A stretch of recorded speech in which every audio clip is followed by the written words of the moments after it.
Thomas. Yes. My name is Abina Johnson, and this is Focus on Liberia. Hit it!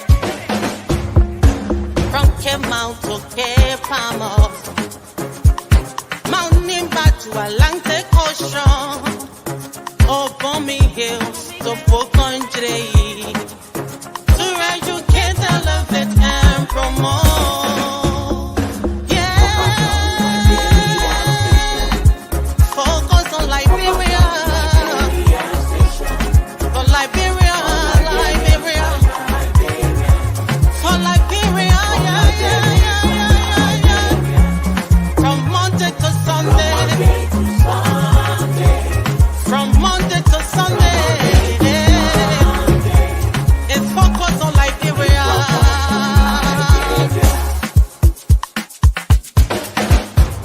Talk about home affairs, in diaspora, current affairs,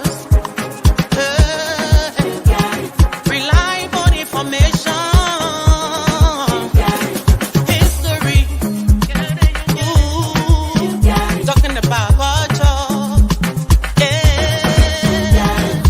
politics, education, entertainment, business, sports, advertisement, articulation. Focus on Liberia. Focus on Liberia. Focus on Liberia. From Monday to Sunday. Hello, ladies and gentlemen, and welcome to yet another edition of Tough Talking Thursday on Focus on Liberia. My name is Dennis Jar, and we are broadcasting from Atlanta, Georgia. In today's edition of Tough Talking Thursday, we're going to be examining the concept of criminalizing the state. What does that mean? Is Liberia moving towards that, the criminalizing the state? And we don't want to leave it there. We want to also talk about the way forward. Last week, we were discussing, and this term came up, criminalizing the state. So we want to examine this more. Are we well on our way to have a criminalized state or not? Please don't, you can disagree, you can agree. We want to talk about that. What does it mean? And what are some of the elements? We're going to be delving into that. But before we start that, today we have a new appointment from government where Councillor Jonathan Massaquoi is the Executive Director of the Office of War Crimes Court. We're going to use 15 minutes to look into that briefly. Who is Jonathan Massaquoi? Because we are looking at some of the people from the human rights community. They are not happy with this, and we're going to look into all that. Let me welcome our Governor's Advisor, Mr. Admiral Salib. Welcome, sir. Thank you, Dennis. I'm looking forward to it, to the discussion. Let's do it. Let me also welcome Dr. Abdullah Dukle. He has the privilege of working with 3 presidents. Welcome, Doc.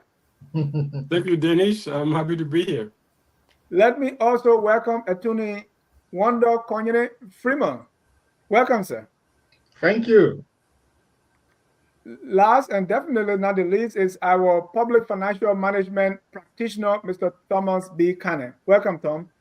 Thank you, Dennis. And hello to all the listeners. Good to be here. We want to welcome all our viewers from across the globe. We are expecting our colleague from WAPLO Institute, as our political analyst, Mr. Ahmed Sharif. He's going to be coming very soon. But again, this is a warm welcome to all of you in TV land. If you have not done so already, please share the show, invite someone, and let's get started on some of the happenings in the country. We have some of the best brains to discuss this issue, and I'm fortunate to have the scope of independent minds and intellectuals and astute analysts to discuss the issue. We have the Office of the War Crimes Court that President Bouakai set up, and he said this was his way leading towards the establishment of the War and Economic Crimes Court. He has appointed Councillor Jonathan Massaquoi as the executive director. he was earlier nominated to as Justice Minister, and that nomination was kind of withdrawn because there was some talks in the UP cycles that hey, he works with directly with Speaker Fonati Kofa, so how can he be the Justice Minister? There will be some collusion there or something of that sort. The reasons for his withdrawal were not explained, but he was replaced. Now, those in the human rights community are saying hey, this man was the counselor for the NPFL called the Mother of the Revolution, Madam Agnes Taylor. So how can he be part of this? So there's all kinds of things that's being said. So I want us to start with that, to talk about this briefly. Let me start with the lawyer, Anthony Freeman. I think you know the counselor very well. Oh, yes. What do you make of the appointment? Well, let me speak about what I know about him first. He's a personal friend and a professional colleague, and I've been knowing him since my days at the UL. Professionally, he's a competent lawyer. He spent most of his time in private practice. But look, friendship aside, I'm a small government enthusiast. I'm a fiscal conservative. So I don't buy into set up a new agency every time you have a problem. I feel that the issue about getting advice on what to do about war and economic crime court is the province of the Ministry of War Crimes Code only, not economic. Okay, yeah, let's just say war crimes only, okay? But whatever it is, I believe the advice is the province of the Ministry of Justice. I don't buy into the fact that you have a Ministry of Justice and you need a legal advice on a particular thing and you set up a new government agency, to give you advice that Ministry of Justice can give you. So, but having said that, I mean, I have no doubts about his professional competence, his expertise. I mean, the human rights people, they might have an issue to say, but I think he's a consummate professional, so he's up to the task. But as a fiscal conservative, I don't think it's necessary to have a new agency every time you have a government problem. Thank you. Thomas? Thank you, Dennis. I don't know him personally. I came to hear about him, like you said, when his name popped up to have been the justice minister. And so the information that came up was that he works at the, I think, International Law Group, which is owned by the current speaker. So for me, the way I see this is that there are concerns, but it is obviously a step that is part of the progress that we are making towards establishing the War Crimes Code. Because the first step was for the resolution to be passed in one of the houses, which happened in the lower house. It went to the Senate, they concurred, and then sent it to the president, he signed. And so there are two additional steps that people have been looking forward to. One of which is to appoint this executive director who will spearhead the work of actually researching to see how, or the model that we can use to be able to establish this code. So I see this appointment as an additional step moving us forward.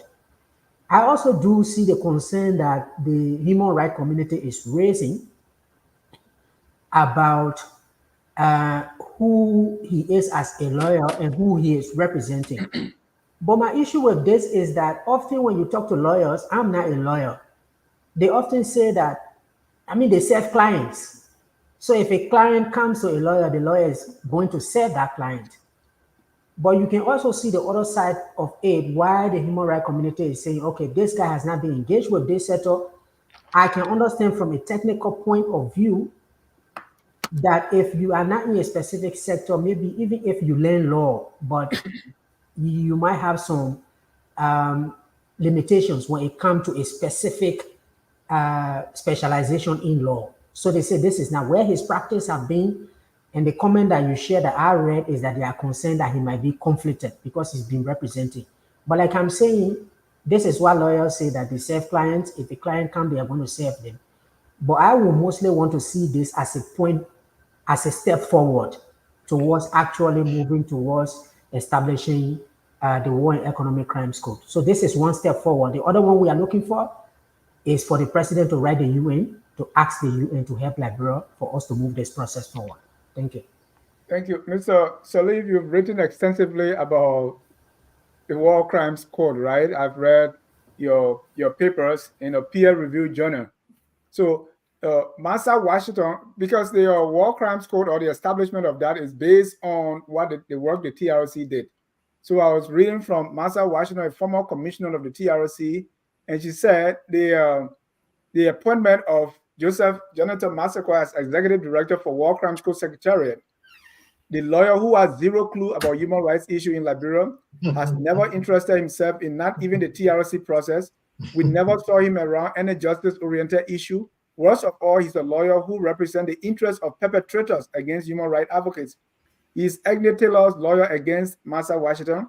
He's Agnew Taylor's lawyer against Hassan Belete and Sivatas Maxima, and he's the lawyer of war crime perpetrator Gabriel Massaquoi, whose war name is Angel Gabriel. So technically, Liberia's president Joseph Newman Bouaka has appointed this Massaquoi as head of War Crimes Code, the lawyer who is the supporter and defender of war crimes perpetrators. Those are strong words from Master Washington, former TRC commissioner. Mr. Salif, you've been around this war crime thing also. Tell me your take. Thank you. I have a lot of respect for Commissioner Master Washington. I supported the diaspora process for the Truth Commission, and I had the opportunity through that process to work with all the commissioners, to spend time with them, see their work up close. So Commissioner Washington, as a trained journalist and social worker, she observed very keenly. She is a professional whose whose words I take seriously. So if she is making a point there, some points there, I'll have to look into those. But like Thomas began by saying, this is a big step in the right direction for addressing impunity in Liberia. Just that in and of itself, that the president has followed through, on his first move he made by actually signing an executive order to create this office. So on that count, I'll give it to them. I do not know Councillor Masquer, nor do I have to know him. One doesn't have to know everyone or anyone who has been appointed to an important role. However, appointing the person who, like I did in my research, my reference, Dennis looked at various transitional justice and hybrid courts mechanisms around the world in different countries in the region, in the African region as well. This kind of process is not one of a political process. Even in my papers, some experts observed that a concern for the TRC's recommendation for the president making certain appointment was that there will be those both locally and international who would disagree with the president's appointment. There will be political considerations that could undermine potentially the war crimes a justice process, and it could right out the gate render such process with legitimate crisis, right? Or legitimacy crisis, I should say.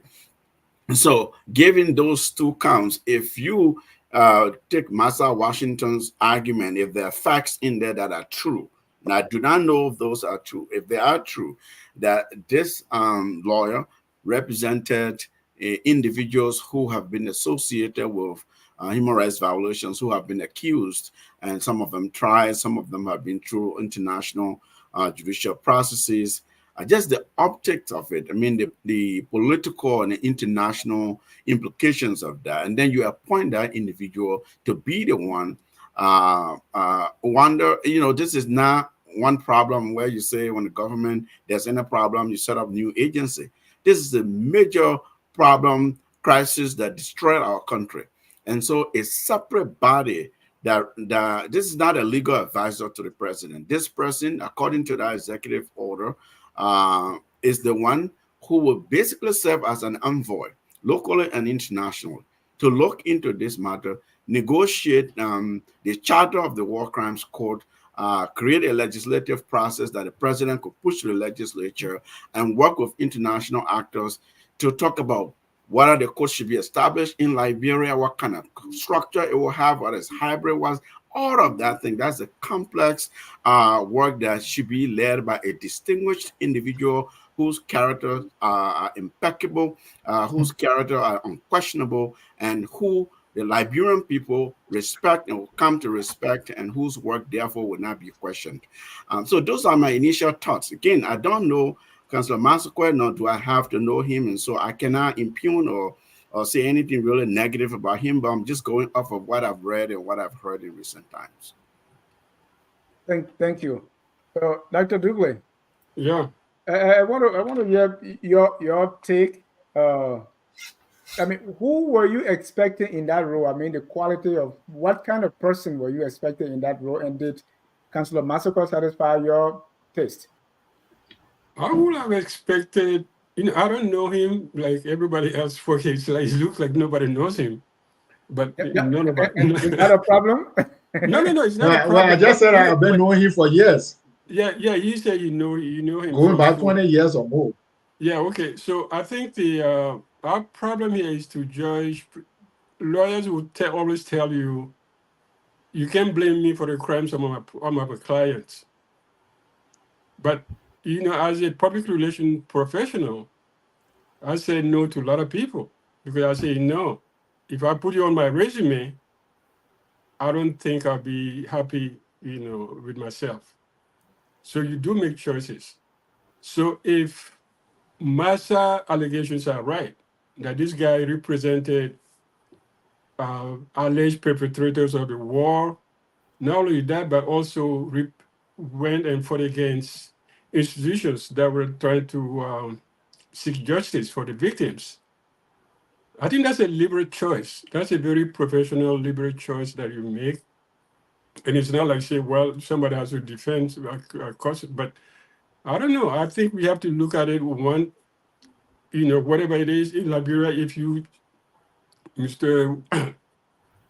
if you get appointed tomorrow, if they appoint you tomorrow as superintendent of Sino, somebody will remember something from you did in the refugee camp and come after you.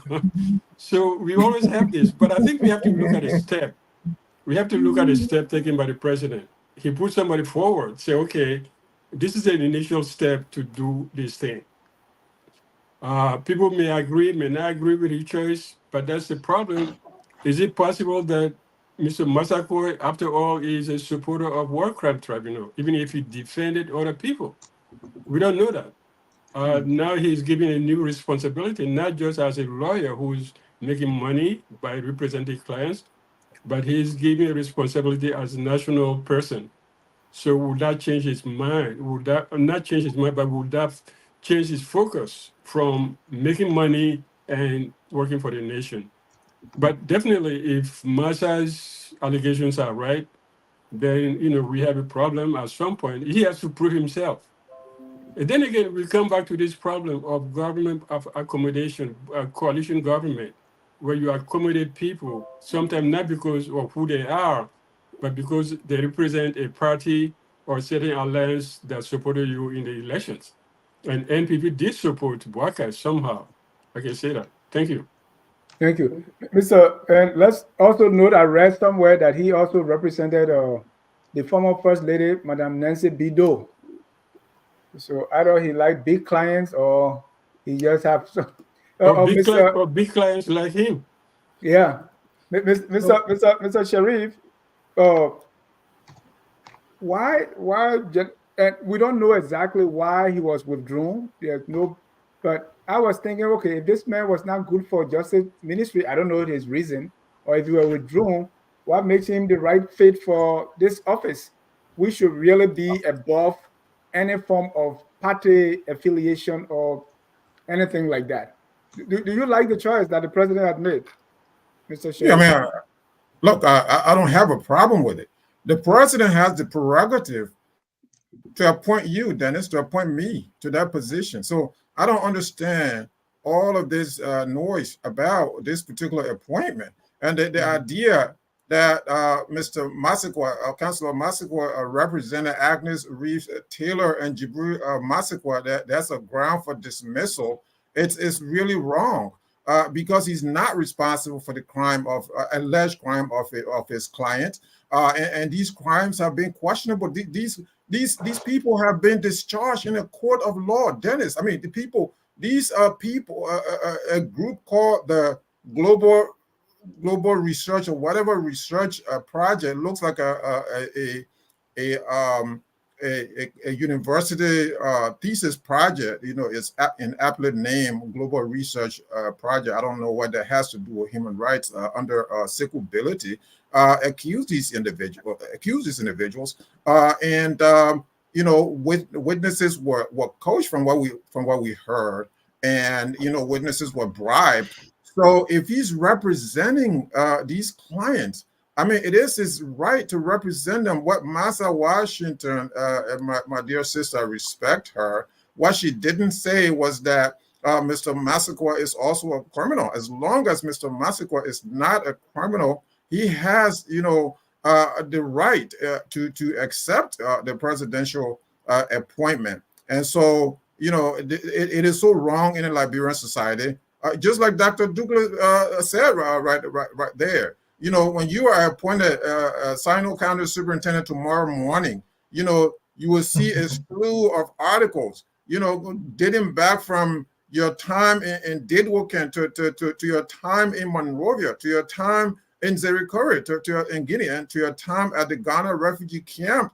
And so Bujumbura refugee camp in Ghana. So these are the things that your detractors will come after you for these things, but it is very wrong what we're doing. I mean, there's no one is sitting out here saying, this is the crime that Mr. Massaquoi has committed against the Liberian people. There are people right now in the halls of power who have committed excesses against the people of Liberia, and no one is saying anything about them. So how is he picked on now? This idea that we have to disqualify everybody. Show me somebody, okay, that can't replace him, and I have a story.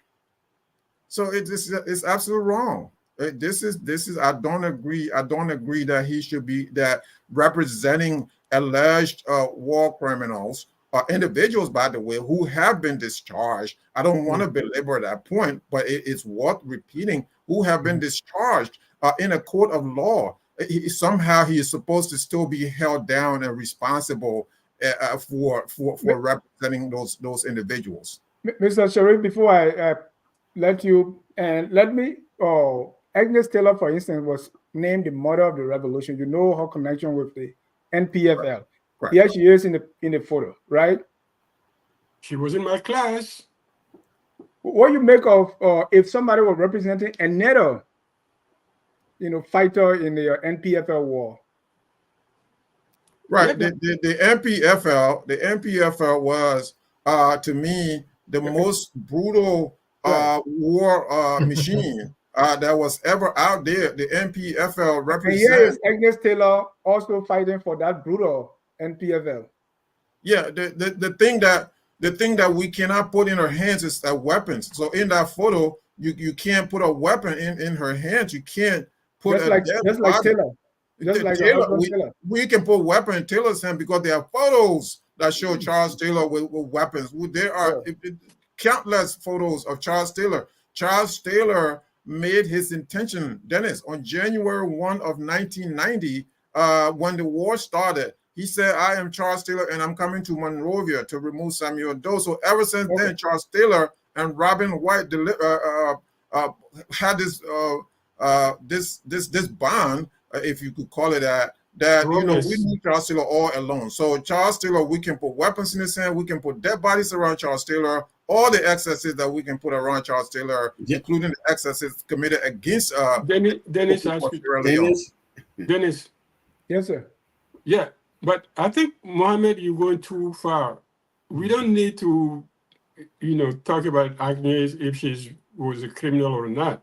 We're talking about a lawyer And I think there's an agreement that a lawyer would represent the clients, no matter what the crimes are. I mean, Nuremberg tribunal, people who were accused of genocide had lawyers. So I think we should just leave at that. Let's see where Mr. Masako is going and who are going to be his teammates. Dennis, where the bone is, look, Dr. Zukule, you're right. Every citizen, every individual who has been accused or alleged to have committed some kind of crime has the right to a lawyer. In fact, if you don't have one, the state should actually provide you with one, to protect you. And there are other things there. The one that will tell you where the bone is for me. It's these kinds of processes. It's about legitimacy. It's about the perception of neutrality, the integrity.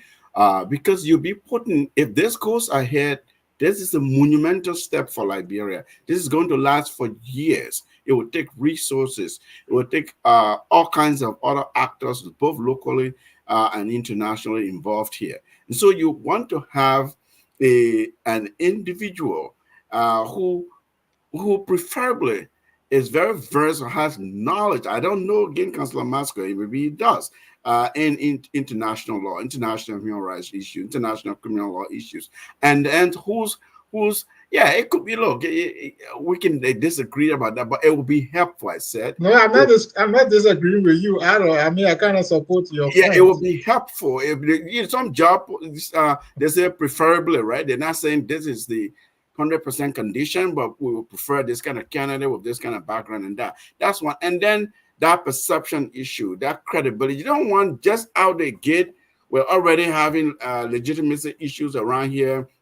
We're having credibility questions, perception. People start to doubt the process because of this. One lawyer whose client list is creating questions. That's where I saw Masa's point leading to. And if that is true, then it remains to be seen how Councillor Massaquoi will handle all of that to prove himself as worthy of driving a process that can be respected, that's legitimate, that people can trust. Yeah. And that's my point. I think that's before you come here, I want to throw something in there too, which is becoming a pattern now. We saw the appointment of the asset recovery team that brought about noise. The appointment of Justice Minister, I think we had 3 or 4 before we came to the right one. Then we saw the appointment of an ombudsman who's like nobody knew him except maybe Yomli Kanga. I know him. And now there is another massacre. So like there are names out there, right? That people, when you say war crimes code ombudsman, people already have the names of lawyers in there.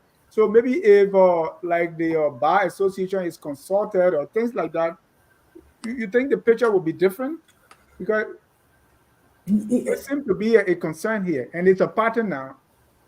Yes, before I come to that, I just wanted to share, like I said initially, the issue of representation is only on the basis of this person being a lawyer. And like I said, lawyers represent all kinds of clients. But if you remove that veil of being a lawyer, like Ahmed said, then there are issues that will be raised on the issue of association. Because I think last week I listened to this hearing at the US Congress where they were having discussion on the US support towards the establishment of the War and Economic Crimes Code in Liberia.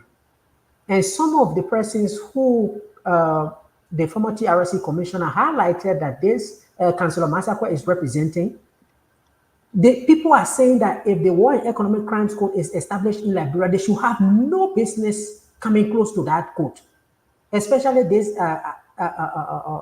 international justice project that Mr. Ability is heading. They are saying that all of these people that he has taken to court in Europe and other places, in Finland and other places, they are made up. And now people are even calling for the US ambassador for war crimes to recuse herself from this entire process simply because she has associated with Mr. Ability and his group. So there will be issues around it. It is only because he is a lawyer and he can represent any client there might not be a concern with this. But like you said, my thought about this was that sometimes you do appointment And people, first emails that they write, they really don't have to ask for email addresses, right?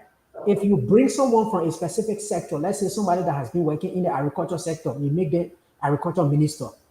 They must have known somebody from their school days to where they went to school or the work that they have done, and it can easily reach out. But I think Councillor Masako is going to take the next few days to be introduced to all these human rights folks. The people at Human Rights Watch, for instance, has he interacted with them? He might not know them. So it's going to take a bit of time. That comes to your question on the issue of the appointments. Every time we talk about anti-corruption in Liberia, we know who the anti-corruption heroes are. When it comes to the issue of human rights, we know people who have practiced in that area.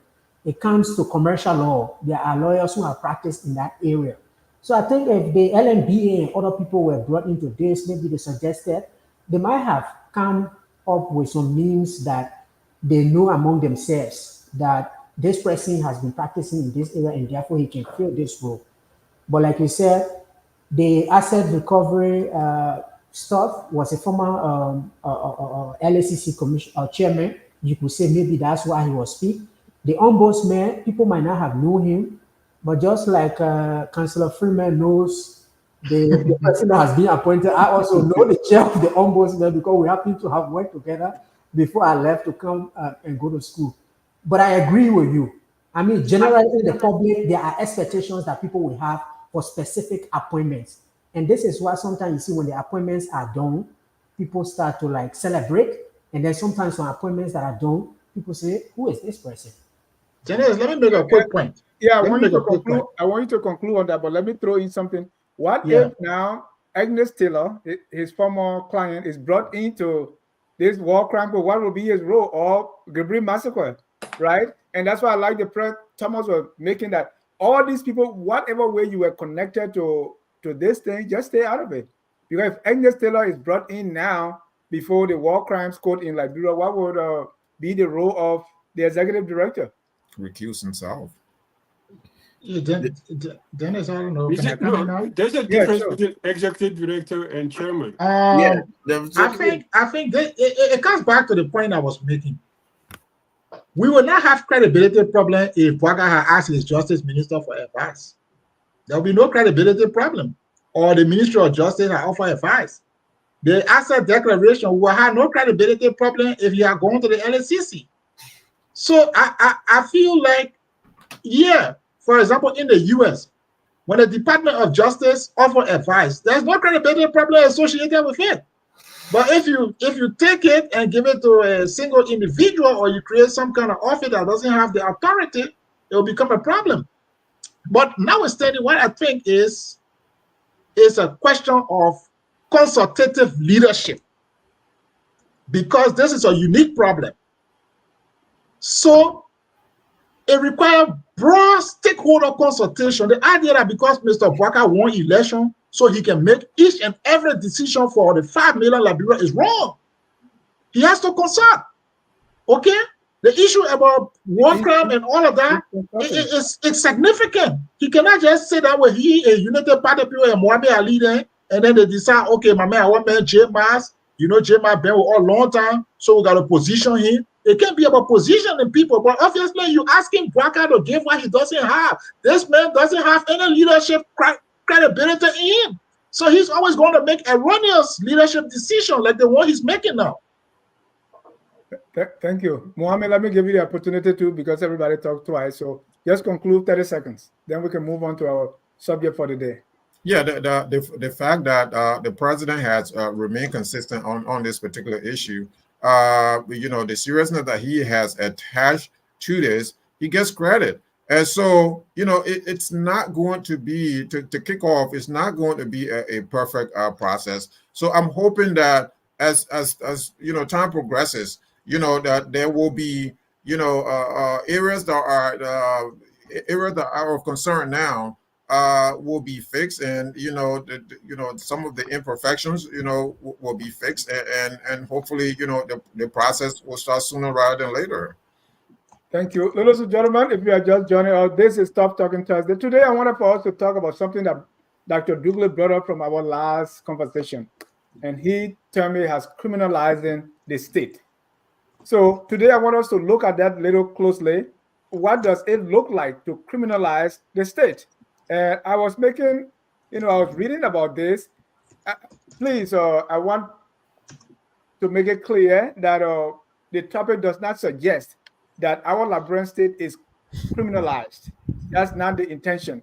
The intention is for us to look at it, you know, criminalizing the state. When I made a Google search, it refers to the concept of holding government official, institution, or official accountable for action that will be considered criminal if committed by private individuals. But let me give Dr. Dukley the chance.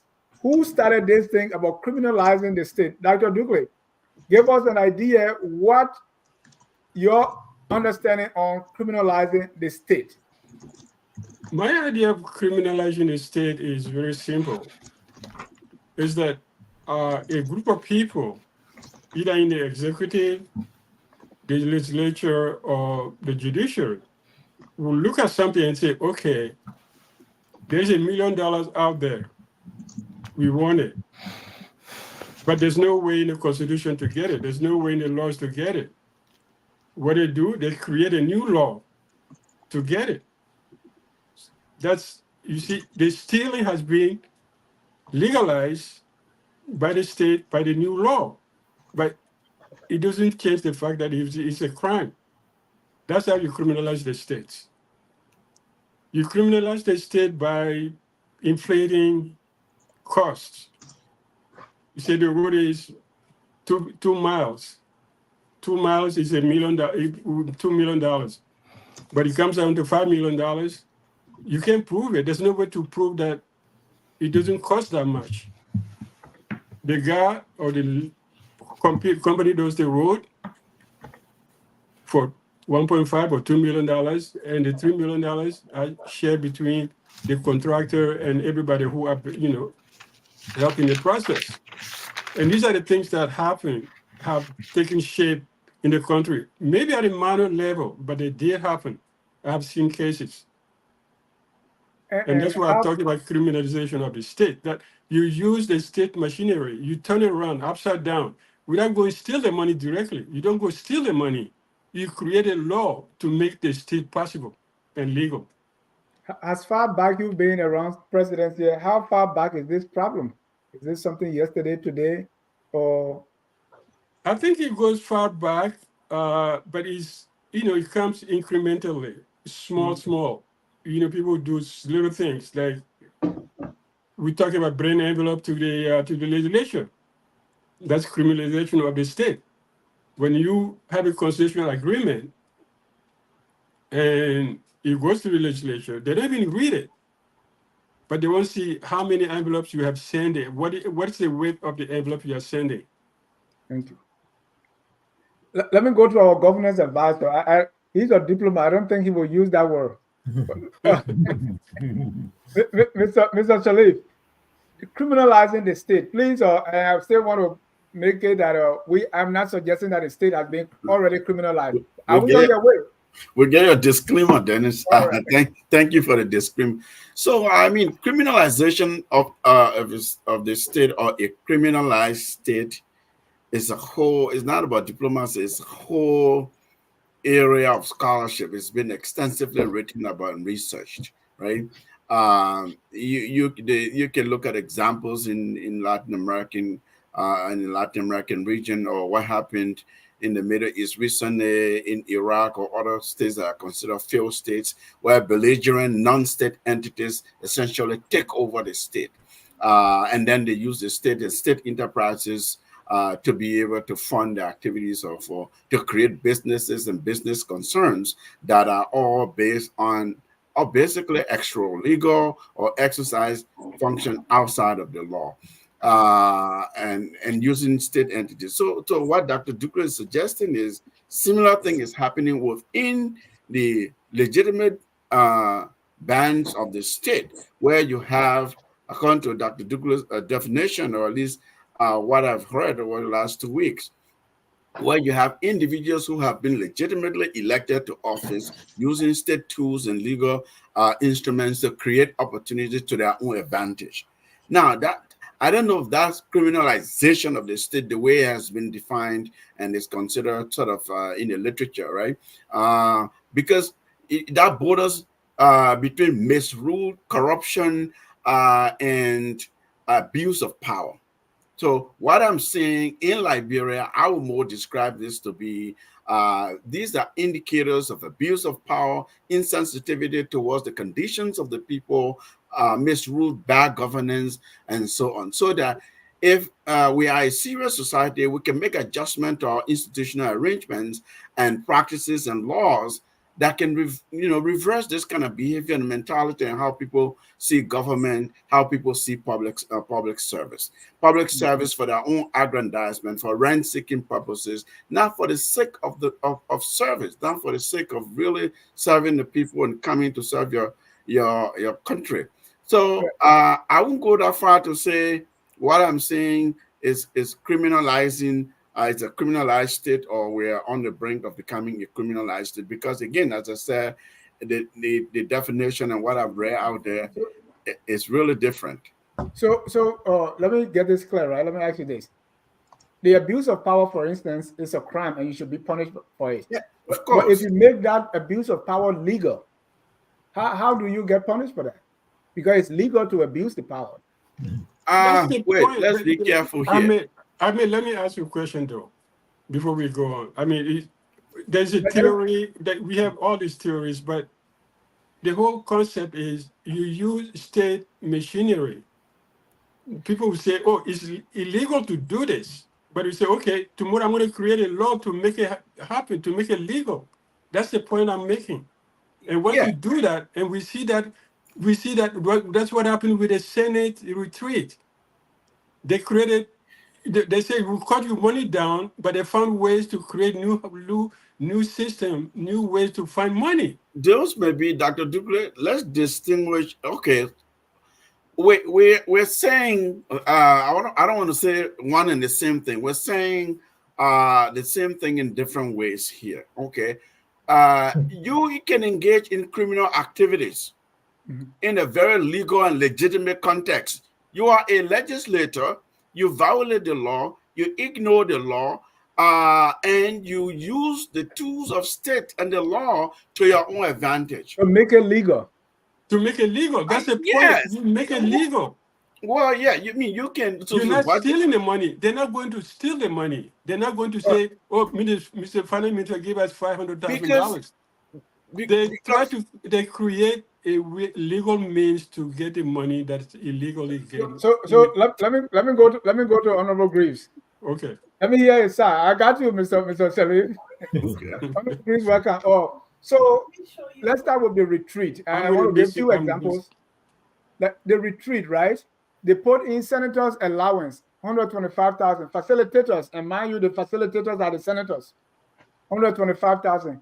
Feeding, they say feeling, 75,000. It's feeling. Yeah, so that really they're feeling. So you're supposed to have a retreat. You're supposed to train your staff, but you say, I'm the facilitator, so you're paying me extra. It didn't stop there. Let's look at the budget of the pro tem. Your yearly salary is 254,000. It's in the budget. It's legal. The speaker, your yearly salary is 245,000. That is excluding the what they call the lubricant and all that. So it's legal for you to. So tomorrow you can step it up and say, well, let me 1 million each. Honorable Greaves, is that criminalizing the state? Sorry, Honorable Greaves. Can you hear me? Yeah. Can you hear me?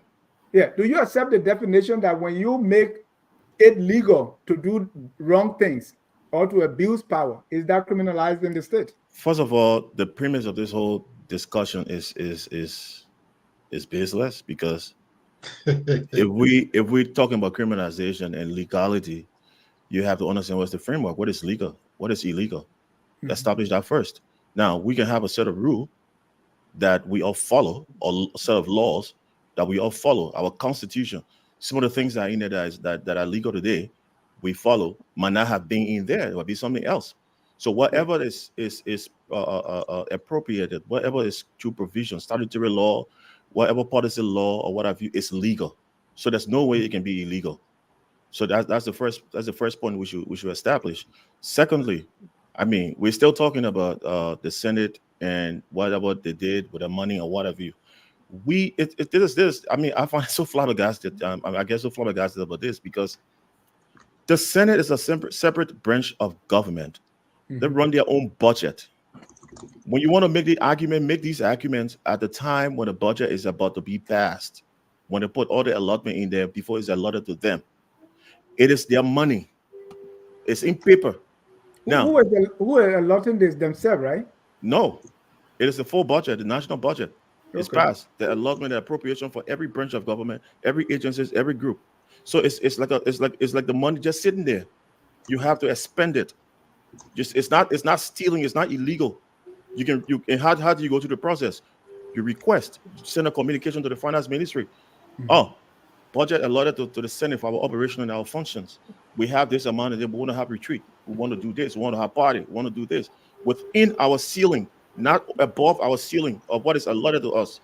We wish to request this amount for our operational use of the Senate or the legislature as a whole. Let's be put. It is their right. It's legal. That's not stealing money. So the problem we should have here, if it was a breach of the PFM law, the Public Financial Management Law of Liberia, which is universal amongst all branches, all agencies. Now, if there's a breach, then you can hold somebody accountable for violating the law. But if it's in that framework, and if the money, and I get an emotional cry, oh, the teachers doesn't get paid, high paid salaries, and then the Senate getting, no, the money's already appropriated and allotted to them. Everybody got a share. And if that money is not expended, it's called unobligated balances. What happens to it? It goes back to the coffers. It's reappropriated and allotted back for the next fiscal year. That's how the process works. So it's not, I mean, the Senate want to retreat, they want to do this, they want to pay their staff, they want to do this. It is their money. It's already accounted for. Dennis, let me come in. Dennis, can I come in? Hold on. I think I gotta take on what Green just said. No, hold on, Kanye. Oh, Mr. Grief, use your 15 seconds to conclude later so I can go to Fremont. So criminalization of the state is not the state abusing the law, because everything that the state does that is legal is not illegal. It's not an abuse. Now, criminalizing the state is vendors, individuals, peaceful citizens being whitewashed through the due process. And the law criminalized something that has been known to be legal. And because they want to get at that person or the group of persons or what have you, they make it seem illegal. That's why it's called criminalizing the state laws and what have you. So it's vice versa. Just before I leave, just take 1 second. It's entrapment. No, I think Mr. Griggs, you missed one point, which is the whole point that I'm making is that you create laws to cover criminal actions. That's where you criminalize the state. It's not about the technique that the money is there. Somebody put the money there. That's not a problem. We're not discussing that. So I got your point. Let him finish. The issue is you pass laws to allow yourself to do things that are not legal, in essence, that are criminal. So you cover up your work with a state action.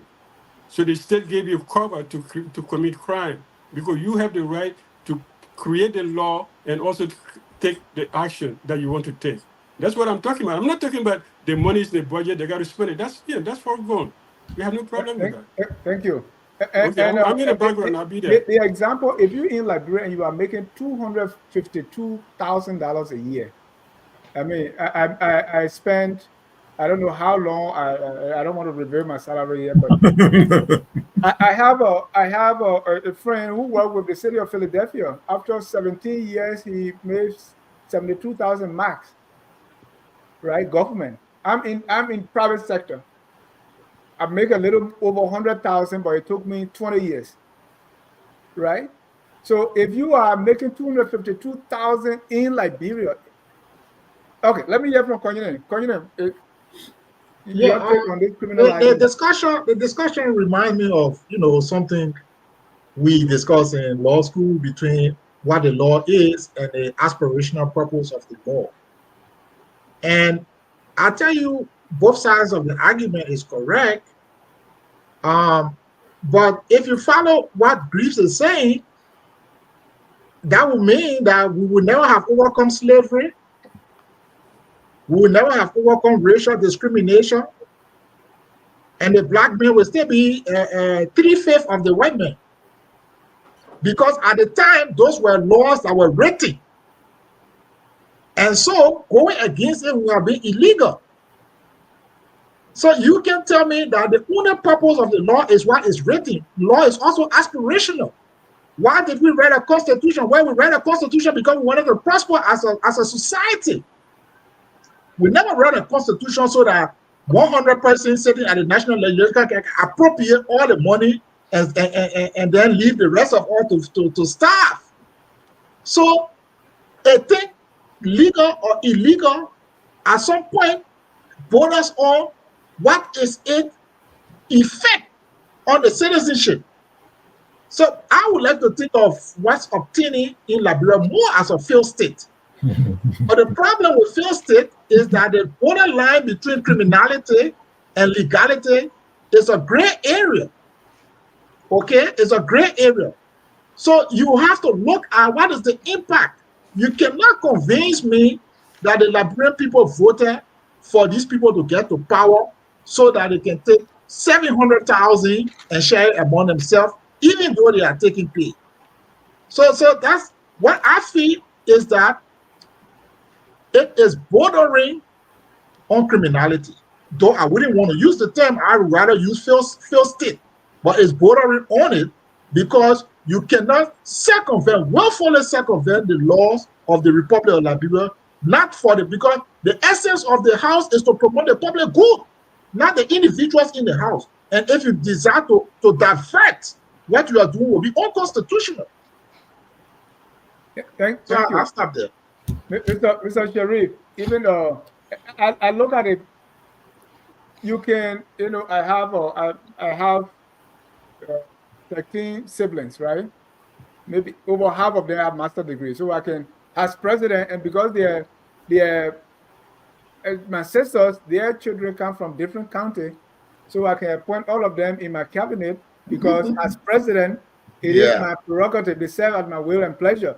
I can say, Bien, you come from Louvain. Stanley, you come from Maryland, right? Because they have all my nephews and nieces, right? Right. So would that be, so I'm using the legal framework now to appoint my relatives. Is that criminalizing the state? But what do you think? I'm just using that.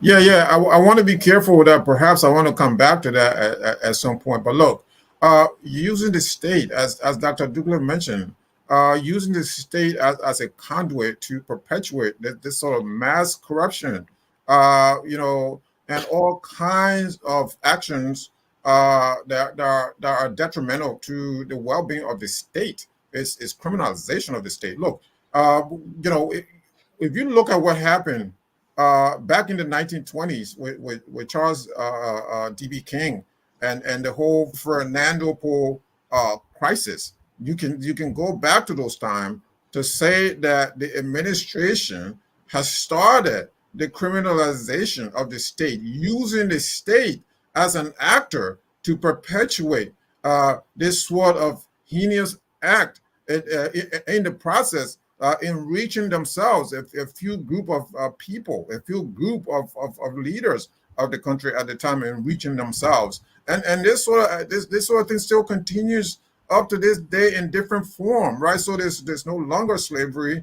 There's none of that now, but there are different manifestations of the criminalization of the state. So you're using the state as a conduit to spread mass corruption throughout the land. And we see that time and time and again. It's not just the legislature, it's not just the executive, it's the judiciary, it's the the education sector, it's private citizens. So this thing goes on. So it cuts across all kinds of sectors in the Liberian society.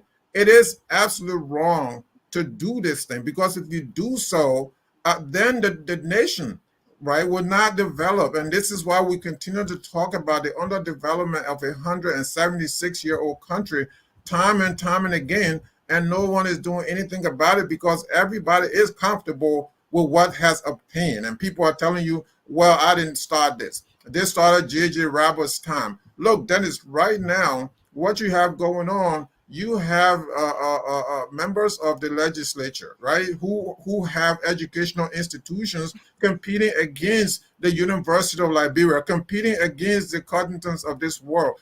You know, and in doing so, they are less attentive to the public institutions of the Republic of Liberia. Recently, USAID came out with an accusation about, you know, drugs donated to hospitals finding their ways to these pharmacies. And now the Minister of Health is going to set up a task force. That is everything that we do in Liberia.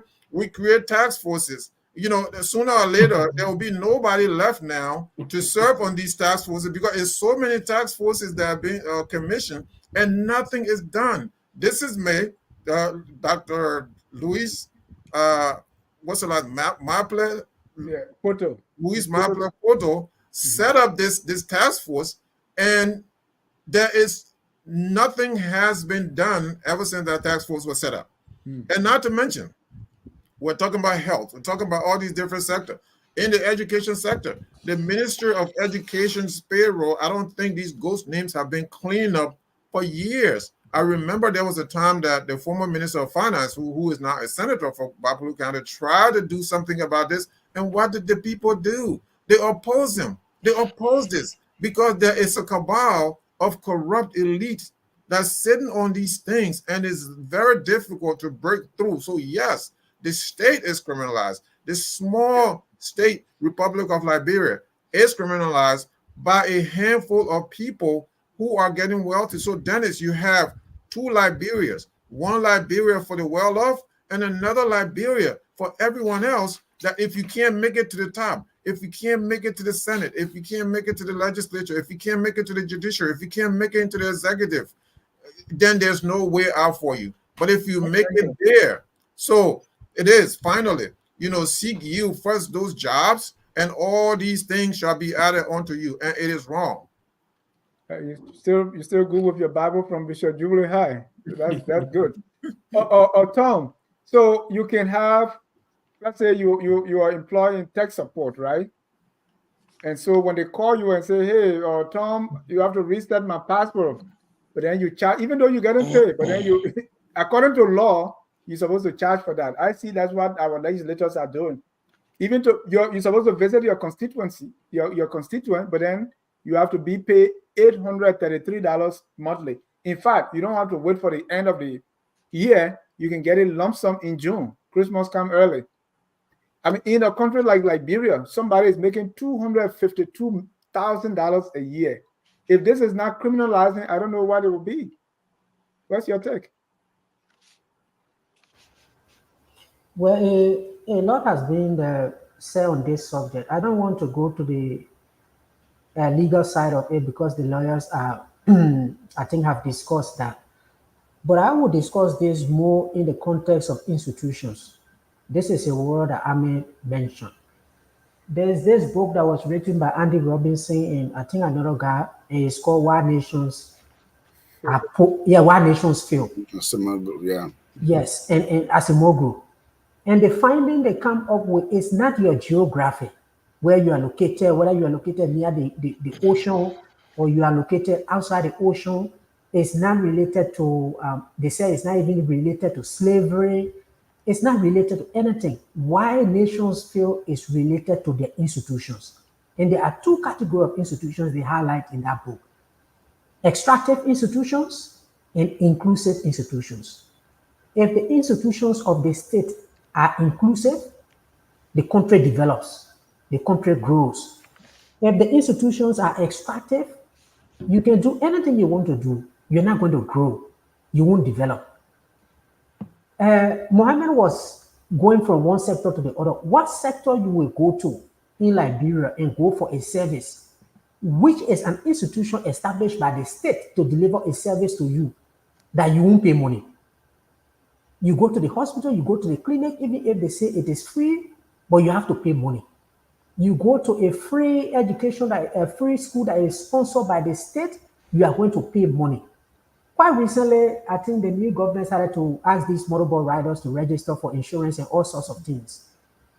They said they reached to a point where the ministry, I think, told them that they have to get it from, I think, private sector.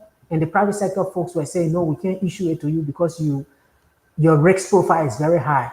And then the ministry said, come, we'll provide it to you. After a couple of weeks, they come back and say, oh, the people who issue it to you is fake. You have to come back and redo it.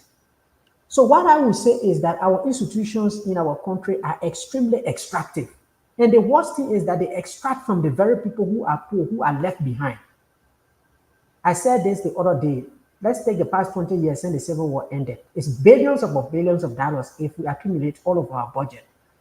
But we have almost 50% of the population in poverty. That means every time we allocate money in the national budget, it really doesn't get to them. Those people in Bapolo without roads, school, electricity, nothing. So I would say that our institutions are extractive. And I would say from independence, the battle we have been having is to have an inclusive country. Growth without development was extraction. So we are along this path of trying to make sure that this country has inclusive institutions. If I can just conclude on the issue of the Senate,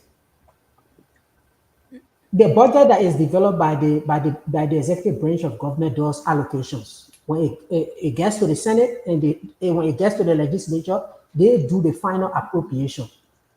It's possible they can increase your budget, they can reduce your budget. So it is true that whatever comes out of the budget is what the legislature agreed to give itself. The other issue was whether there were violations. Let's agree the money is in the budget. But you raised a very critical point, Dennis. These senators are paid for the 12 months that they work. Every day they are paid a salary. And they are going for a retreat. And they say, since this money is coming from our committee budget line, and the retreat is going to be based mostly on committee work, we ask this committee to come and do this presentation and do that presentation. Since it is committee money, and we'll be doing work related to committees, let each person take $2,000. But you are already paid a salary to do that work. Whether it is in the retreat or in the Capitol building, you are paid a salary. So they should not have taken money to pay themselves for the retreat. That is double salary for the days that you work there. The other issue is that the travel ordinance of Liberia is very clear. When you are traveling, for instance, you have to make a request to the head of the institution, he approves it. We understand that the Senate is a separate branch, they manage their own budget, but the broader PFM laws cover them. Did they make any travel request? Did they follow the PPCC law when they were procuring services for feeding them? In the budget, they said DSA was provided. It is here. They said they revised this and they revised this budget. But the request has something to do with DSA. And when you are giving DSA, there are different categories. If you are provided food from the morning to the afternoon to the evening, you should not even be taking the full DSA. So if we go through what the Senate, the way they expended the money, there will be a lot of violations that will come there, whether PPCC, the travel ordinance, and all of that. So in as much as we are saying that it was in the budget, is passed, is legal, but there are violations that they committed against laws in the way they implemented this retreat. So I don't think we can only say, okay, let them go simply because it is in the law. There's not only one law, my friend. Different laws in the country. Thank you, my friend. Forget about all the diplomacy. That's the thing, that you create laws to allow you to steal. That's criminalization of state machinery. That is that simple. I'm a teacher. That's what I teach. Simple language. You create laws because I mean I look at they have something called like electricity, for instance, or crash card. Why can't you provide Wi-Fi in the building so that everybody use it? Why should every group got their own? They have Wi-Fi. I've spent time in the Senate. That's the problem. You know, this thing started back in the interim government. When we came back in the interim government, I came back from Abidjan, 91, I think, yeah, late 90. We didn't, you know, Everybody, no money here. We give you a room at the Duco. You get one of the old cars. We buy you guys. At the end of the month, we give you a bag of rice, dry fish, and oil. That's what we live on. So that process, that welfare mentality of the government to the workers continue. So while progress was being made, money was coming in, people getting paid, we never stopped those things. They were getting for free because they were not getting paid. I don't remember ever getting a check from the interim government. Ever. When I travel, I get some python and da. We get our rice, we eat. But that's the problem. So government came in, they got the money to pay the people, so you were not getting $1,000, 1990, but you were getting scratch car, and gas. So 2024, you're getting $15,000 a month. You still get 2,000 gallons of gas. So that's the problem. So the cost of the states has just augmented. So the state is probably a real criminal enterprise. Let me use the example of Honorable Greaves. So the Senate passed, or the legislature passed a law on they buy each car for the 5,000. According to their law, the car depreciates every 3 years. So every 3 years, the value of a 45,000 car is now zero. And the person who is buying that car is the senator or the representative himself or herself. So if you spend 9 years as a senator like Prince Johnson, you have 3 cars for that term. If you spend another 9 years, you have 3 additional cars. That's 9 cars. It's all legal. It's in the budget. It's in the Constitution. It's in the Senate rules. What do you make of that, Honorable Great? Isn't that people making laws to suit themselves? I mean, the problem here is that we are the ones who are criminalizing everything, all government functions and the way things are being. Nobody decided unilaterally to say, "Hey, we want to get rich or we want to take money from the covers. Let's go and put laws together and do this for ourselves and benefit from it." No, these are things that government. These are functionaries, procedures of government from age old. Mm-hmm. Laws are amended. If you don't like the law, you come in, you can do amendment, you can change it, Who's you can doing the upgrade amendment? it. Let's use the car issue, for example. Let's use that. So the car issue, that was a study done way before this administration. Before they I'm not talking about this administration. It was. So let me finish now because No, So what I'm saying is it's not. We are not pinpointing one particular administration. Dr. Douglas said this is incremental. It's been happening. So I'm using the car issue started. I mean, we saw that with President Weah. That's why the former police director was able to buy his own car, right? Because at the end of the 6 year, it had come down to maybe 5,000 or something less, right? So he was able to buy for himself. So that law that the car depreciates after 3 years is zero. And that's supposed to be put on the public option. And you, as the senator or you, the owner of the car, you can buy it for yourself. So go ahead, sir. Can I talk now, right? Thank you. So that was a study done way before this administration or this government or the whole sitting government. And why did they come to that conclusion of purchasing a new car after 3 years? Was that one? First of all, not to purchase any second-hand vehicle because it's more economic burden on the government to manage a second-hand vehicle in terms of repair, breakdowns, and what have you. So get a brand new vehicle. Now, why do they get a brand new vehicle? When you get a brand new vehicle from the dealership is responsible for what they call warranty. So that car, you come to tell why we get brand new vehicles? We're discussing legal thing here. You come to tell the benefit of getting brand new vehicle? Hold on, Koyene. Can I just be respected for 1 minute, please? I'm respecting you, but you can't get out with the use of a brand new vehicle. I mean, what's the point? When I lay my point, you have the time to talk. You can challenge okay, whatever go ahead. I say. We don't have to go back and forth. Don't let me lose my thought. All right, go ahead. Sorry.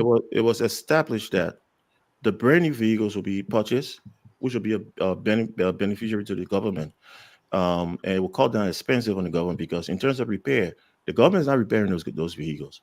Those vehicles are considered warranted vehicles. So they're sent to the dealership or wherever outlet they bought it from. They're responsible to repair for a certain period of time. When that vehicle has depreciated, it's already old, second hand.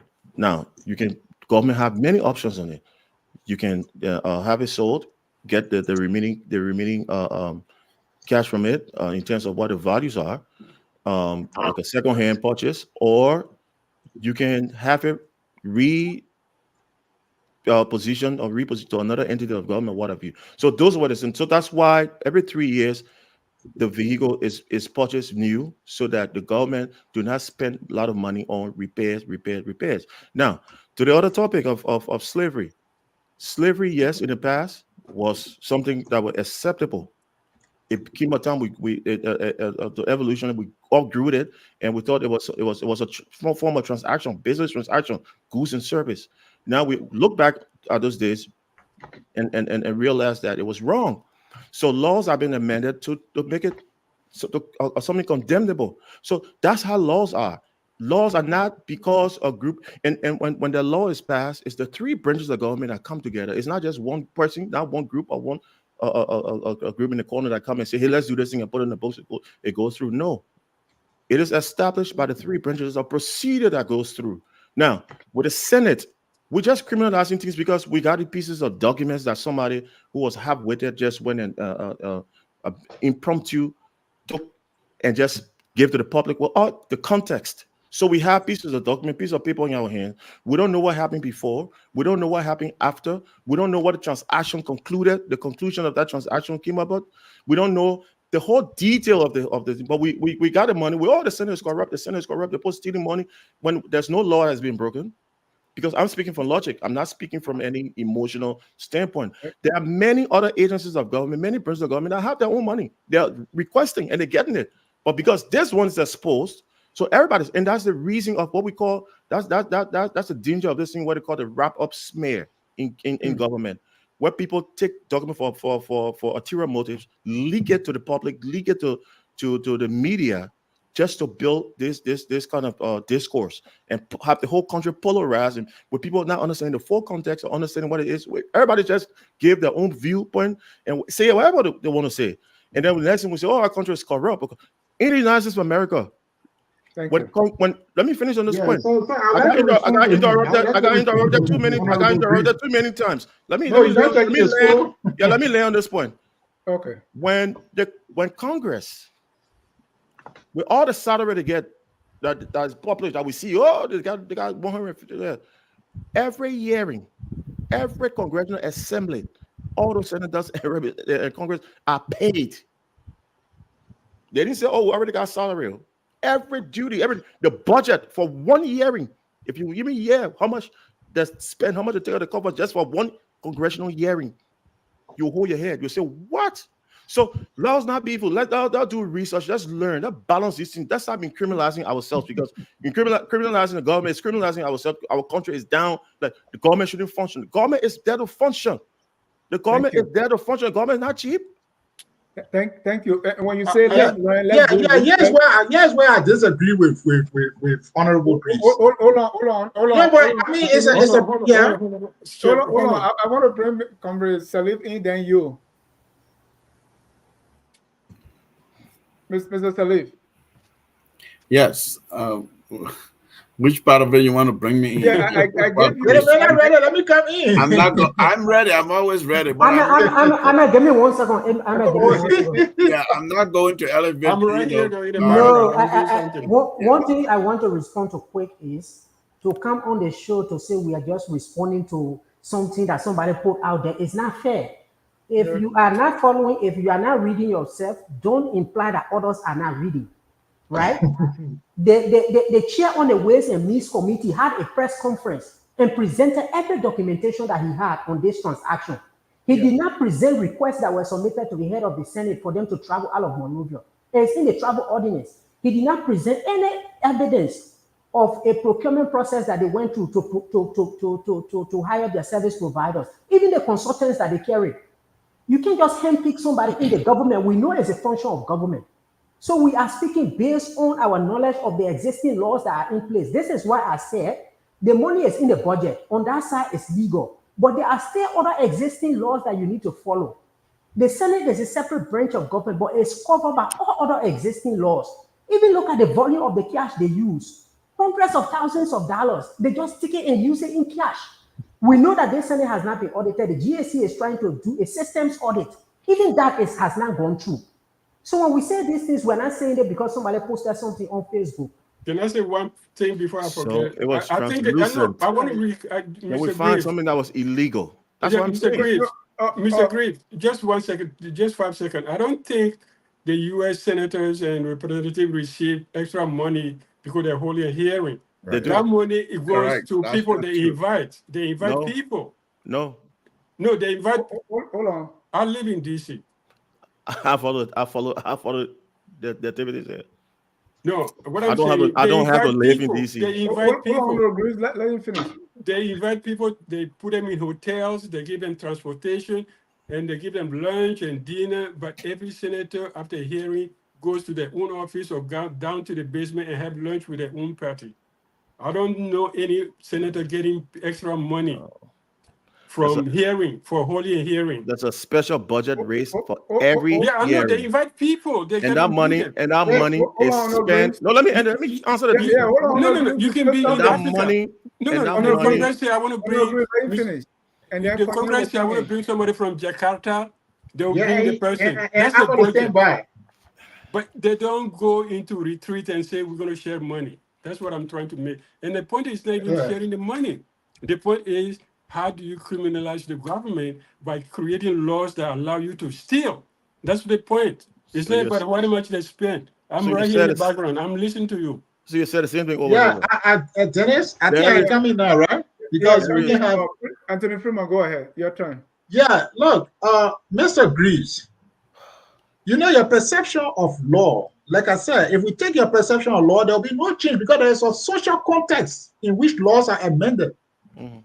The people who are oppressing you will never introduce laws to remove the oppressive tentacles. It takes social activism. It takes statesmen to argue and lobby for law and call a spade a spade. So if we go by ourselves, we will still be having slavery today. Racial discrimination will still be law in America. So what we are saying is that if you are elected to the national legislature in Liberia, you cannot appropriate the taxes to yourself because it was intended for the 5 million population in Liberia. So to do so will be unlawful. So it doesn't matter if we wrote it in book. There's a social context in which we voted for people. It's part and parcel of the Constitution that we voted for you to make our life better. So if money is coming and you have the ability to appropriate, and you go and appropriate almost all the money for yourself, those are things that can cause violence in the society, and you will not be able to do laws. For example, in Burkina Faso, the people were getting ready to change the constitution to allow Blaise Compaoré to run forever and ever. It was not legal amendment that stopped them. It was people marching on the Capitol building and putting that whole place on fire. So it was not an amendment introduced by one of the parliamentarians. So what I'm telling you is that there is a social context in which laws operate. And so you cannot tell me that the only legality is when you write it down on paper, because there is a social context, there is a social contract around governance. And when that social contract is broken, the people have the right to move on to their leaders and establish the kind of government that they want. Thank you. Thank you. That's a very good point you just raised. Thank God. Thank God. That's why I use the car issue, right? About the depreciation. And you said, well, they're supposed to use new cars. So, I mean, the legislators alone, right? Or people in government. Every 3 years, your car depreciates, you change it and get new car for the 5,000. And you are explaining to me that they need new cars because repairing old car will give government hard time. I'm giving you the history of that. You asked a question, I get it. and I'm telling you, what is more costly? What is more? I'm coming now because you get new car. The emotional part of it. Hold on, no Grace. New car, old car. What is more costly? No Grace. I myself, I drive new car. Bought it 2022. I bought 2023 car because I know it's easier for me. The maintenance. So you don't have to explain why new car is important. I'm saying after 3 years, you are saying the car depreciate and it's zero, and you can buy it to yourself. Yes. But because that's So- legal. That's fraud. So this is a point we get into. We're missing a lot of apples and oranges. And I coming to that car issue just now. Burkina Faso, thank God we didn't have people marching our capital to That amend they laws. should. No, laws are there. Our laws have been there. It has never been bothered. Nobody have had problems with it, and we have been governed by those laws. You Especially said our nobody have constitution. trouble with the laws. Nobody have.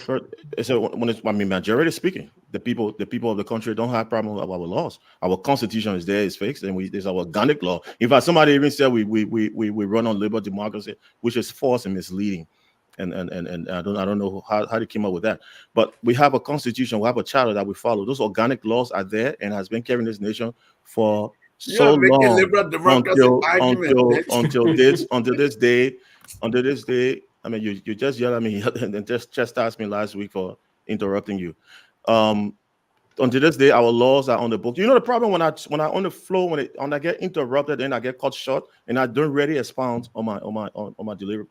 That's the issue here. You quick to forget your thought. That's the problem. No, because I'm interrupted all the time. Everybody's interrupting me. Yeah, but on a It's talk show, it's you gotta not be fair. brief.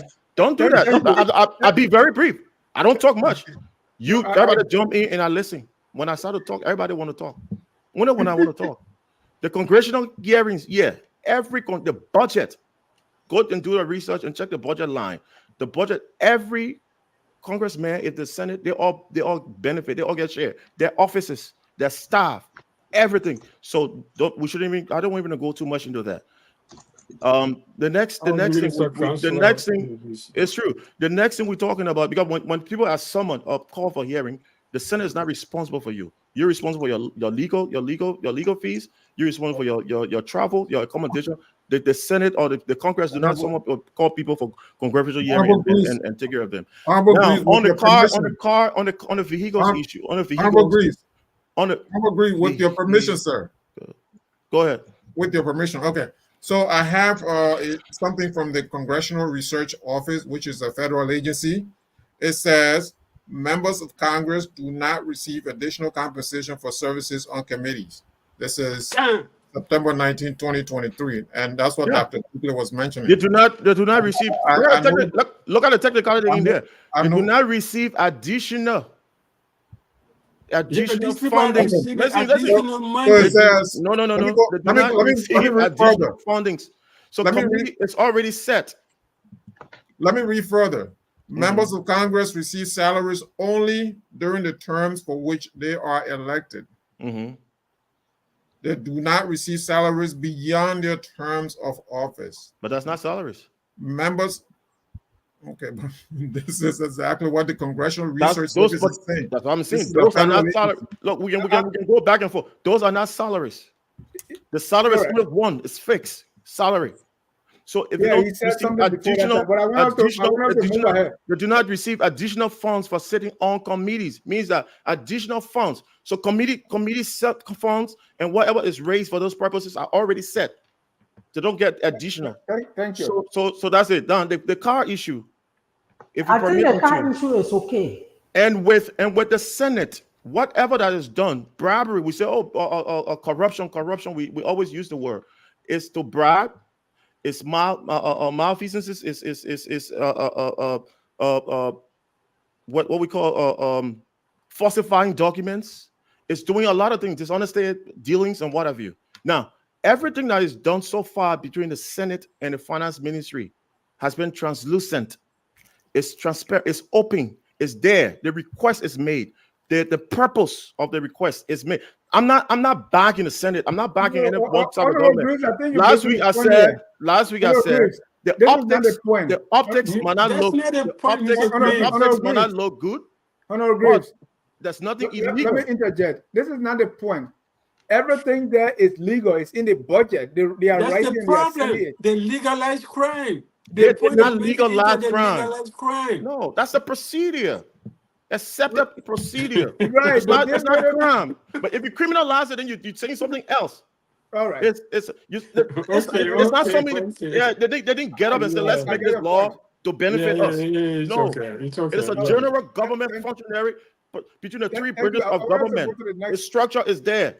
So you don't like it, and you get emotional, and the optics might not look good, but it's not wrong. Second time The you practice use of government, emotional, government got to function. Mr. Graves, I don't think on this panel you should be talking about emotions. We are not No, emotional I said people. many people out there. No, but you use no. It's the third time you use the emotion to word address the emotional. issues No. and go into the facts and the legal. It's the third time you proceed use of the it. word. It's the third time you use the word emotion. That's what I said. People are being emotional. It's the fact. People are being emotional and not being logical. Okay, It's that's true. your judgment. All That's right. your judgment. All Yeah, right. people are being emotional, not logical. Mr. How do you Salih. know? How you know somebody is not logical? Because they're not following the facts. You follow the facts, you know it's not Because you are illegal. no, You but know you it's are not criminal. subjective. Your judgment is No. always subjective. If It's you always follow the you. facts, and taking emotion aside, you will know that it's a Honorable legal Graves. procedure and it's not criminal. Honorable Graves. The panelists, we don't have emotion. Everybody has their opinion, so you can share yours. People can form their opinion by emotions. People can form their opinion by facts. People can form their opinion by so many different things. And I'm not restricted to this panel. I'm talking generally speaking as a whole. When I made reference to the piece of paper being leaked to the public, somebody came back at me and I said, look, where it all started from? How the nation got polarized from no pieces of documents. Then it started going on and on. So I didn't mean to say that. Okay. We should not have leaked or people leak. I'm not blaming that.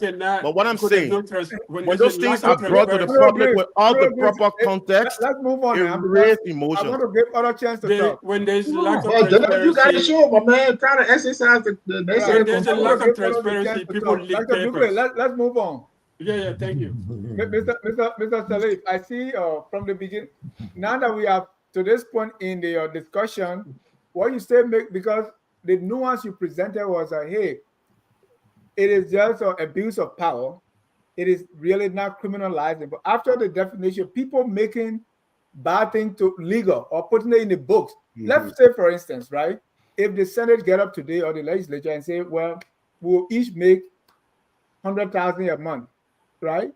Because the Constitution gives them the right to make laws. What do you make of those kind of laws that they are only doing it for themselves? It's only benefiting them. Is it abuse of power or what? Because the abuse of power is now legal. That's what I'm saying, Dennis. It's a breach of the social contract that governs the elected and those who are doing the electing. So it's still illegal because the social construct is that I elect you, you make my life better. That is the basis for the Constitution. That is the basis for the statutes. That's the basis for the regulation. So you cannot undermine the fundamental basis for the laws and still call your action legal. No. You're a lawyer, right? Dennis, you cannot, someone said that because somebody said Liberia is mimicking liberal democracy or is that Liberia is not, right? We model our institutions, our practices, our system after the Western democracy, United States institutions. And you can go look for how you define liberal democracy. I'm not going to go there. If you don't understand what liberal democracy means, that's not my problem. What we're doing in Liberia, we're calling democracy. We're trying to mimic and practice what we see here in the US and in the West. Look, the problem is we are a representative democracy, right? It means like Mr. Freeman was saying, everybody, how many Liberians, nearly 6 million Liberians can come to the Capitol Hill to represent themselves. So they pick the best among them, ideally those who make the case that they can represent and engage in that social contract that Freeman is talking about.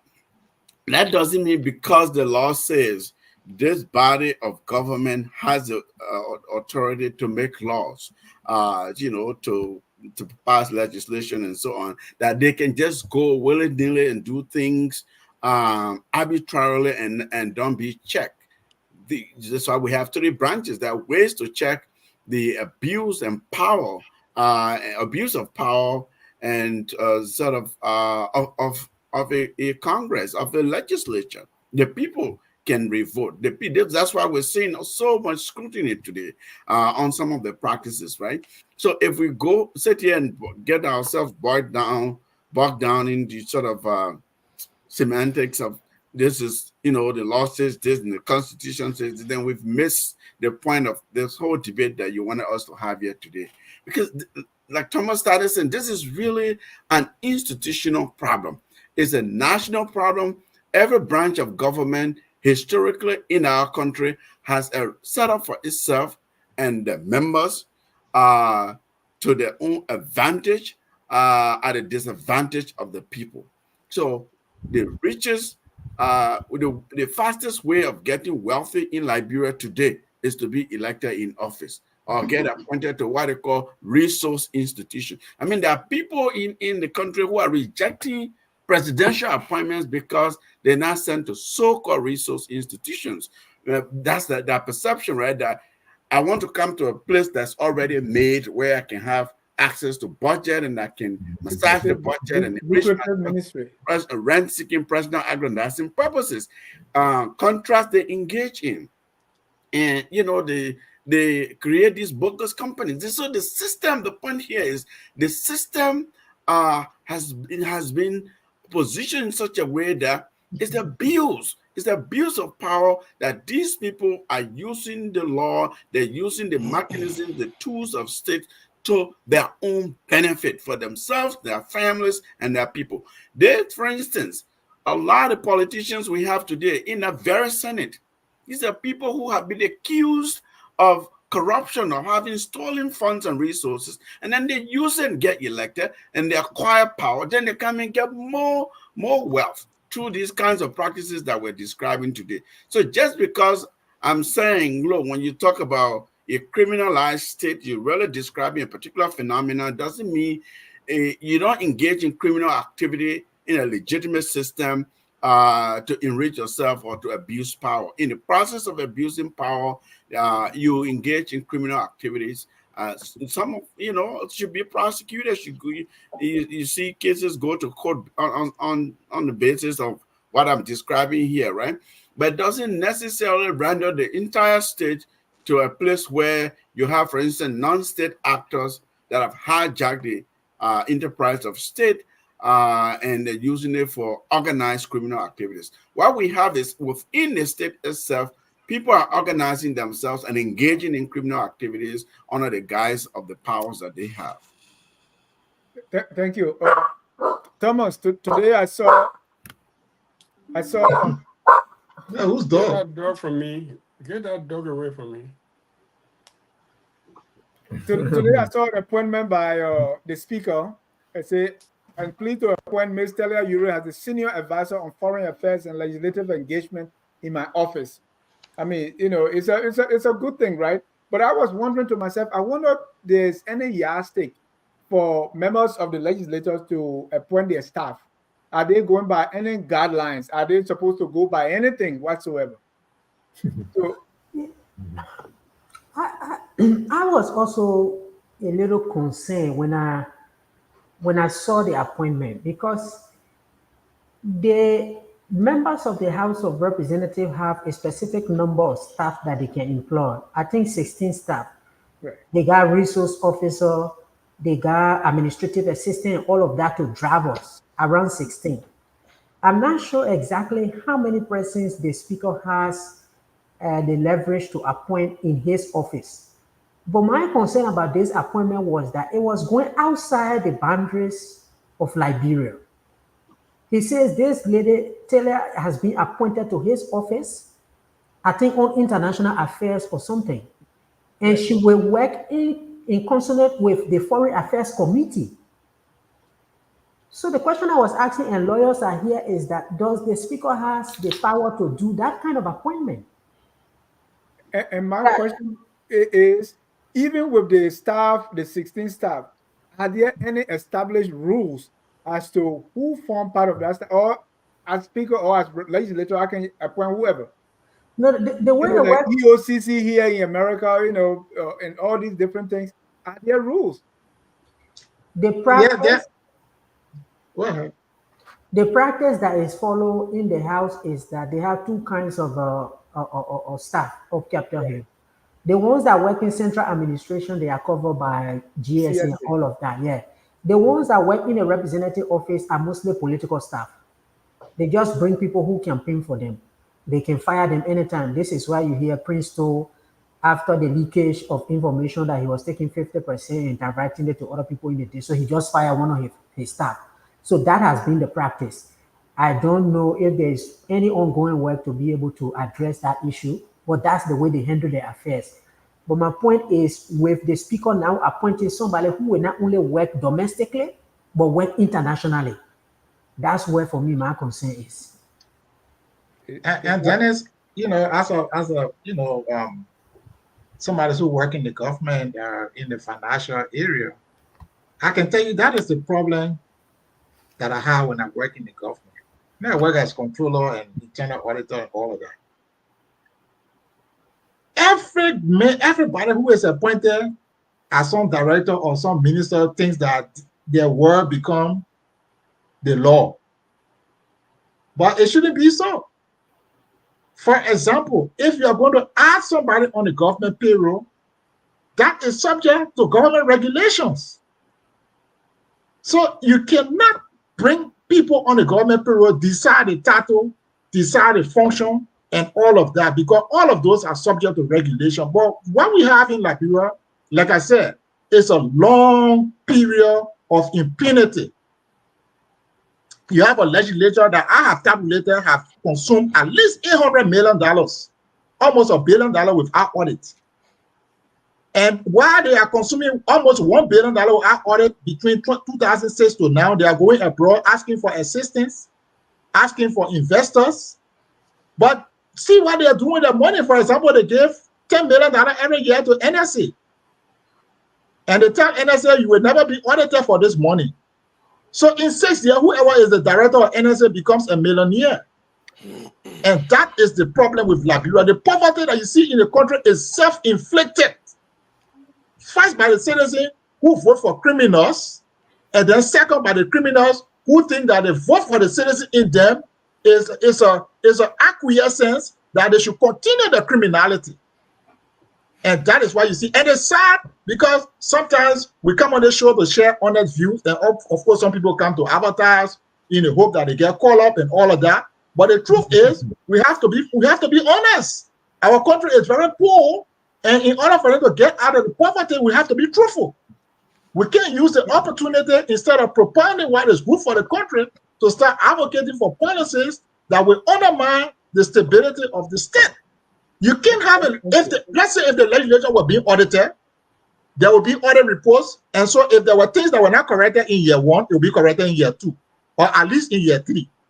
But if you have at no point in time that it will be audited, then it will be a free-for-all criminality. And that's what you see happening. So you see people now working, but they're becoming millionaires. I mean, tell me, what is Prince Joseph's contribution to society for him to be a millionaire?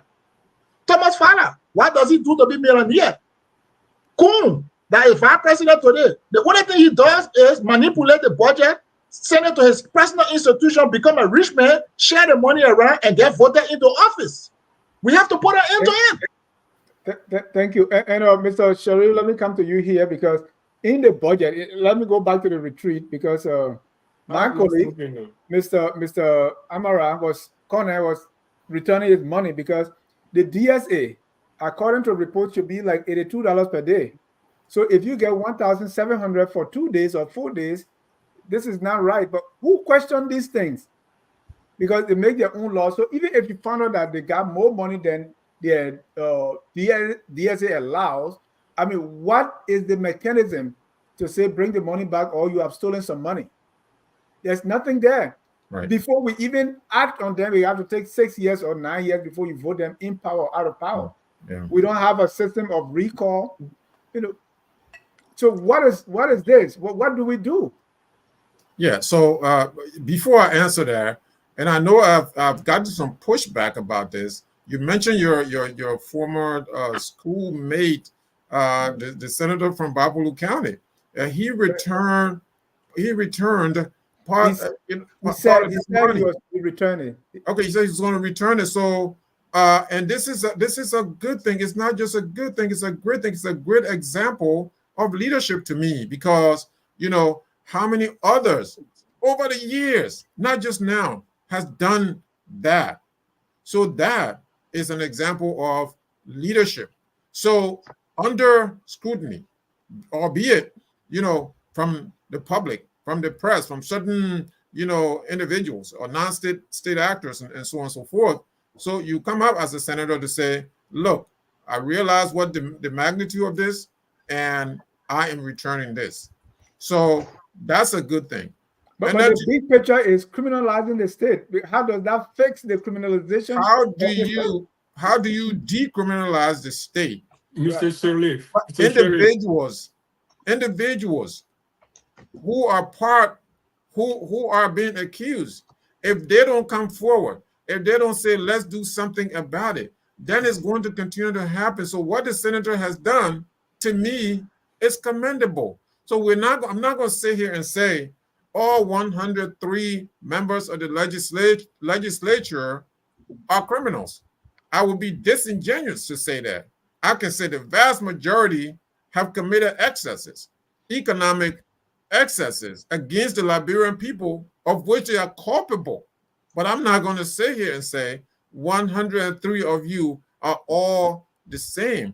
That's disingenuous. That's like saying all of us on this platform, perform at the same rate. It's a lot complicated than that. It's a lot different than that.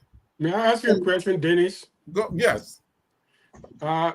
If you were to put this panel together, right? Tonight, we go to your house, we had a drink, we plan a bank robbery, we rob the bank. No, we rob the bank, right? We plan it together at your house. And then you go to the mosque and you pray. It's on you. Oh gosh. Okay. And you return the money. Does that make you less a criminal? You got caught off there when you're saying that. No. I'm saying, okay, you go to the mosque, you pray. Mm-hmm. Your imam has a big ceremony about stealing and robbery. After robbing the bank. Oh, okay, I'm going to return my share of the money. You go to the police, say, yeah, I was part of this bank robbery yesterday. Here's my part of the money. Does that make you less of a criminal? You see, I'm going to return some of it. Yeah, I'm going to return some of it. I had to pay my daughter's school fee. Yeah. So you put it in. I'm asking, does that make you less a criminal? So this is a straight jacket, yes or no? It does not make yes or no.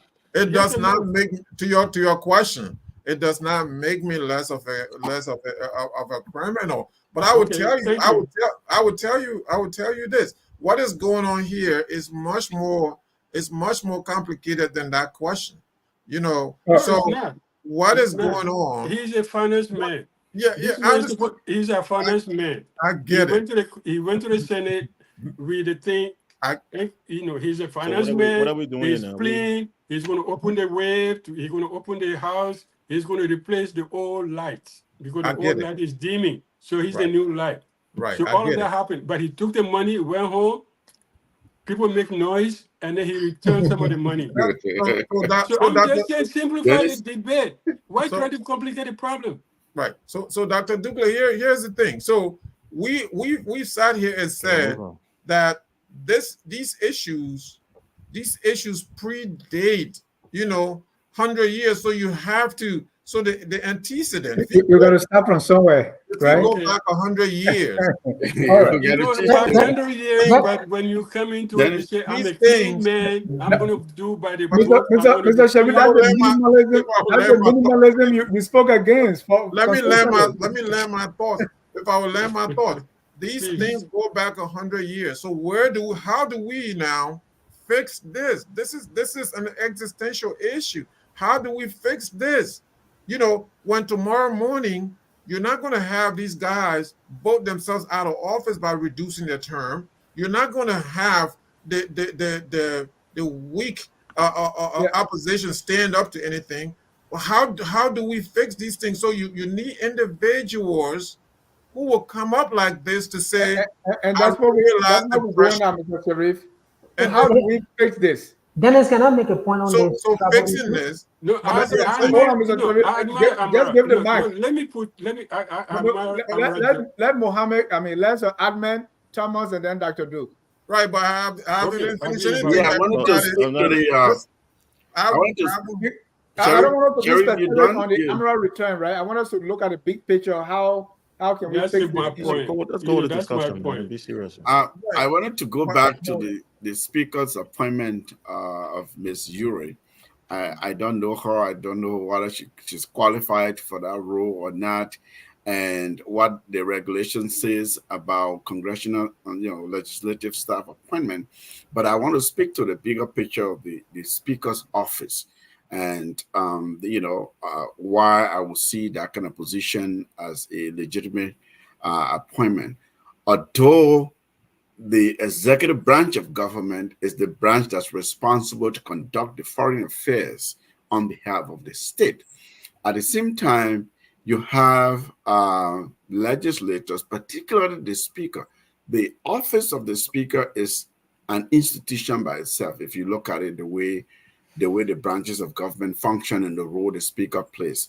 So again, if we go by how some of the people we borrow from, right? We see uh, legislators engaging in international relations of some sort, right? They have counterparts, they have regional parliaments, they have organizations that they interact with. So if you have staff who are specialists, who are experts, who advise you on these matters when the speaker is traveling, when the speaker there's a foreign affairs matter that the executive is bringing to the legislature, and that you need somebody who can tell you what this looks like, what kind of position you should That's take in. that's your staff, right? That's your staff. Yeah, That's yeah, why you but have the that's so staff. so so. This is she's a staff. I mean, you appointed. She's a staff person that he's just appointed. I'm saying, again, without knowing what the regulation about staffing and all of that and title, but it's a legitimate role, I think, because we sit here and call for institutional reform in Liberia, institutionalism, and all of that. If it's done genuinely for a legitimate purpose, and then I would say that to me, I want to see more, but at the same time, it sounds to me when I read it, I looked at it, I said it sounded to me that that was a role that if it already doesn't exist in that office, because No, then it it's doesn't exist. He's okay, making it. It then has that's never something that existed. maybe they're introducing, and there's a need for it. Yeah, my man. Great. Well, I know Miss Delia Ure. I think she's resourceful. She's very efficient, very professional, as an individual, and a team player. We can also reflect and tell from her business transaction, her own business, just been carrying for the past several years now, has been all successful. She's like almost like a mirror of her dad. So I've worked with her on several projects. We're successful. She's very, very, very to the T. And I think that's a good choice the speaker has made. That will help his office a whole lot. She's experienced, and she's vivacious. I would say it that way. Now, But on does on that office on exist, or on is the on speaker on creating talking it? about the speaker has the right to staff his office. No, There's to no create policy. new to create new There's nothing. portfolio. There's nothing like new portfolio. The speaker can determine and designate position to any staff of his office to handle certain decks. Now, and that on foreign relations does not conflict with the national the foreign relation. That's far from it. That is legislative workings, legislative assemblies in other countries that the speaker want to liaise with. That's her responsibility. That's the role she's gonna be playing. She's gonna be working with a general body as well, the same as done here. Now, the only difference here is that before you're hired to go in a congressional office, you gotta go through you vetted, you gotta have security clearance and all things in special at certain levels. So there's no policy on staff on who you can hire, who you not to be hired, except that vetting process and the security clearance. So in Liberia, I remember I'll tell you the story. I was recruited and mentored by most of the old guys, the veterans, Pastor Eastmont, Dennis, Aaron George, all those guys. And I would sit and listen to the stories they would tell during those days. Those are some of the things that the speaker is bringing back to the legislature. Thank you. Richard Herons and all the boys used to boast about recruiting the best staff in the country for the office, the best lawyers, the best Yeah. accountants, the best, and they would sit in a gathering and they would boast about it. Who they have in the office, who they hire, who they went after. They would seek after those guys in the corporate world, in the private sector. What you were saying, you were just correct. to Like, bring them and you know, give which them. country by now? Thank Which you. country what? It looks like we're. If what you were saying was correct, like, bro, we are wealthy country by now. Before I forget, That's what I'm saying. Maybe he's bringing back the old days. I want to bring in the colors now. It looks like me and Mr. Grease are agreeing on this sort of thing. Dennis, I haven't spoken now. Yeah, Thomas, and then you, Dr. Dukley. Yeah, I just wanted to make a point on the issue of the DSA, because it's like what the protein is saying is that they didn't have anything in their budget called DSA. So it's almost like they're saying what Americana did is by himself. But when you go back to the paper that you shared, the request they made to the Ministry of Finance, it did have the word DSA. Yeah. So now they are saying, no, our budget did not cover DSA, and therefore the money we got, it wasn't DSA, and therefore we are not to pay back the DSA. The other issue is that, like Councillor Freeman said, how do we update these regulations and policies that we have?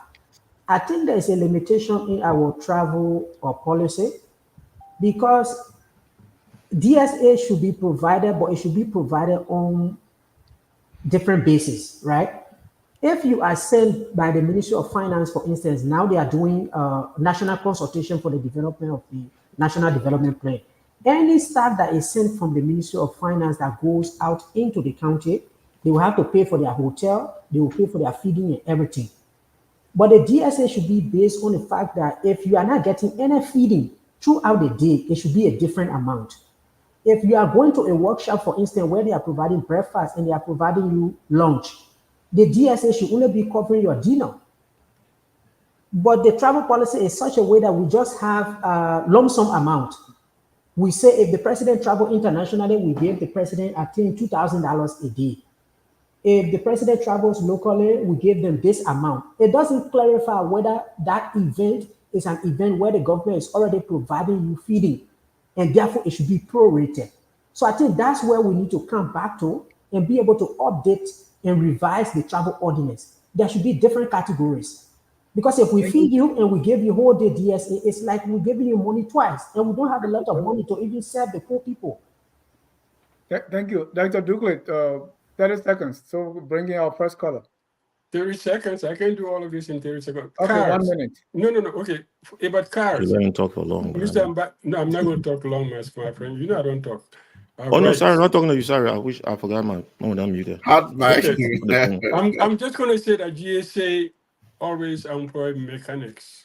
When Mr. Grieve said government does not want to repair old cars, but we have tens of mechanics on the payroll in every ministry. GSA has a garage. Why can't they maintain cars and make sure that they don't break down after 6 years?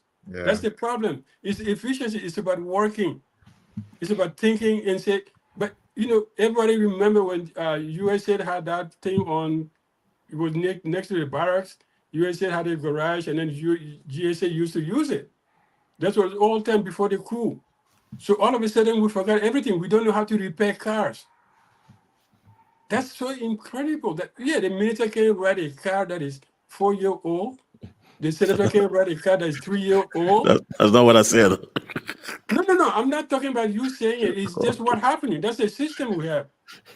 Talking about the speaker appointing Mrs. Ure, I think it's a good idea that the speaker has a person on foreign affairs, but that's also the problem we have. This is a political appointment. It's because she's Ure. It's not because she knows foreign affairs. I would say I would respect more the speaker's office if he had appointed a former ambassador, a Mr. Greaves, or a professor of the University of Liberia in political science advised me, then I'll say, okay, he's elevating the office. But he just appointing somebody he can look over. So we're not making progress. But who said Mr. Greaves was not contacted? He never said that. Thank you. Let me bring it up. I'm not ready yet. Look, he turned it down because he got more. Yeah, you probably He recommended probably turned Tilia. it down. He's not turning Yeah, it he turned it down. He You turned it probably down. recommended Tilia. No, seriously. I got one question for Dr. Du. I got one question for Dr. Du. It's a good. Yeah. Is Dr. Du saying that the speaker will be advising his advisor? Yeah. Okay. All right. Let me announce that if you want to join the conversation, the number is on the screen, 605-313-6004. The code is 791-403#. And after the course, I want you to make your case how we can fix this. For those of you who believe that the state is being criminalized incrementally, how do we fix it? Well, let me bring on our callers here. Our first caller is Mr. Elvis Morris. Elvis, you are live. Go ahead. You have a minute. All right, thank you. Thank you, Mr. John, and hello to the panelists. You know, I kind of have to agree with Mr. Breeze, and this is why I would agree with him. You know, what the senators are doing now that they're in the spotlight, but similar things happen in the House, is unethical. But legally, it's within their rights. Yeah. To allow these monies and allocate them for retreat and all these different things. So it's not illegal in itself. So on that point, he's right. Nobody said they are illegal. They are legal. They made it legal, but to benefit themselves. They didn't make it legal. It is legal. Right. It's a process. So now the question you ask, how can we fix it? Mm-hmm. And that's the key, because power is inherent within the people. And that's where we are at a loss, and we'll continue to be at a loss because the vast majority of our population is civilly unaware of what's going on in government. In government, majority of the people that live in the interior, they don't know what power they have to hold these guys accountable. And the people in Monserrate, when is the last time you saw people in Monserrate who are informed or should be informed going to Capitol Hill and demanding that some of these things be overturned, and they're not going to stand for it? The reality is, for those of us who are watching these things closely, these people tend to react whenever there's a backlash when they do something crazy like this. They kind of recant. So I think if we put more pressure on them, or the Liberian people who are living in the country put more pressure on them publicly, embarrass them when these news hit the international wire and people say, "Oh, there's protest in Liberia because of so and so," they become embarrassed. That's how you change it. That's how you kind of curtail some of this behavior, when you bring it to light and people start to publicize it and protest it. That these guys become embarrassed, and then we change the laws so that it's not so blatant in our faces. I think that's how we can fix it. But thank you. Thank you, Flomo Livingston. You're live. Yeah, great show. I have to agree with Mr. Grief on what he said. Look, we all know. For me, I'm against what the senator did, but it's the law. Until the law can be changed, that's why the law is. And the lawyer on the show is talking about slavery. During the slavery time, it was law, so that's why those who did all the slavery thing, they were not brought to justice because it was law at that time. But Thank you. it was wrong, they changed the law. So now it's not happening. So law are made to be changed. It's not written on a stone where it cannot be changed. Unless it can be changed, those senators, I won't blame them. So, and the media in Liberia are quite to look for me. They always want to push it negative. Instead of talking about the positive and stuff like that, explaining the budget, lie, because it's in the budget. Instead of talking about it, they just say, "Oh, this is wrong, this is wrong." It is in the budget, it's law. If you don't like it, then change the law then. How you change the law? We allow the slave master to change the law. Yeah. You can change the law by listening themselves. How? They have to go there. Maybe if you pressure. How? If you pressure your senators, Amendment. your other representative that this law is not good, because they have the authority, they shouldn't have the power to do that. They can do it. But it still goes back to them, right, to make the change. That's what you're saying. But it will still go back to them. If they don't make the change, then they shouldn't have the authority to move them from there. After 9 years. No, well, it can be. I don't know the Constitution. I don't want to jump on whether it's 9 years or something like that. But Mr. John, the media again, that's what we're talking about. If you want, you can't. You cannot criticize the government or doing wrong thing, and most of the media not even doing the wrong thing. I was listening to the LTA today. They're all running about media. They don't even register. They don't even pay that frequency money and all that stuff. But they're all on the show criticizing, on that radio show criticizing the senators are doing this, and you as a media producer haven't even registered your business to the LTA for the frequency you're using. Thank you. I would want to go to be fixed. Thank we you. outside are not even abiding by the law. Thank you. Thank you. Emmanuel Togba, it's your turn. You have a minute. Yes, thank you, Dennis, for giving me the opportunity. My name is Emmanuel Togba. I'm calling from Dallas. I agree with Honorable Grease. Look, public financial management reforms have to be holistic. You cannot take one branch of government and beat at them for executing constitutional duties. If you look at the three branches of government, for example, just leave the three. You look at the executive branch, right? Mm.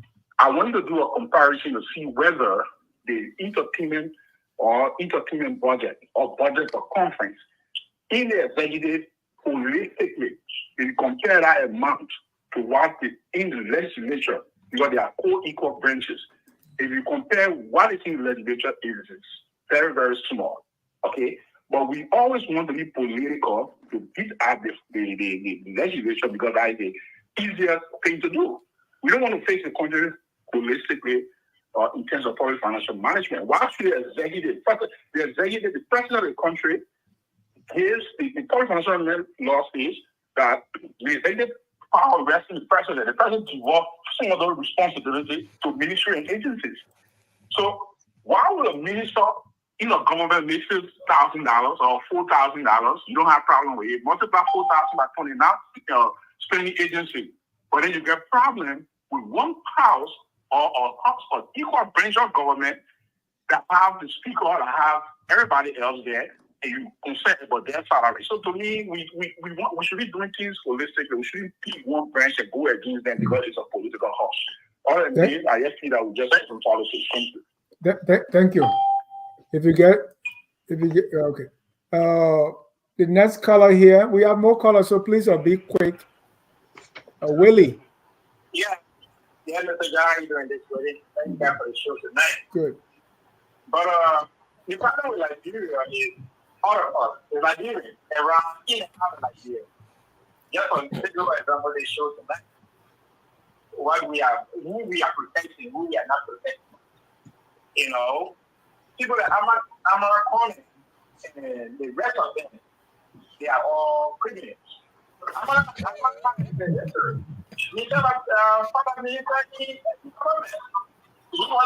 No power. Taking I got a benefit when the power already going down.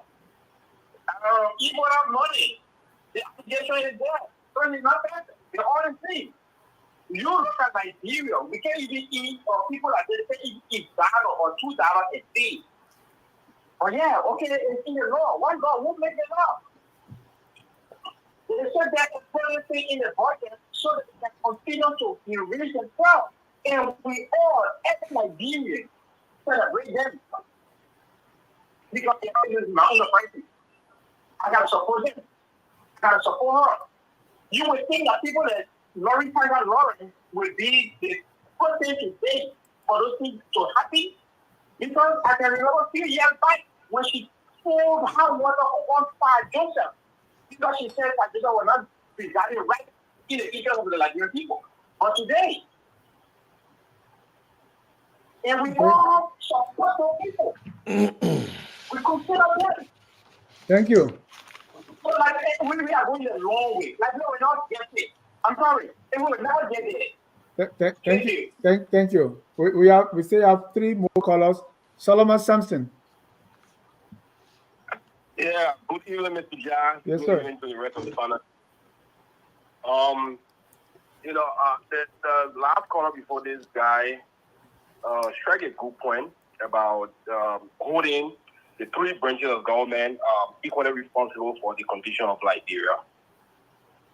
The reason why we are more concerned now about the legislature is because they are not there are 103 individuals who were elected. And if we really check the constitution, those 103 individuals got more power than the executive, because when push comes to shove, they have the power to even impeach the president. I don't think the president can remove any one of them. So yes, the law that they will make, how strong those laws can reflect on corruption will force the executive to fall in line. But when they are there and they are the one leading the charge for corruption, then obviously you can't blame everything on the executive.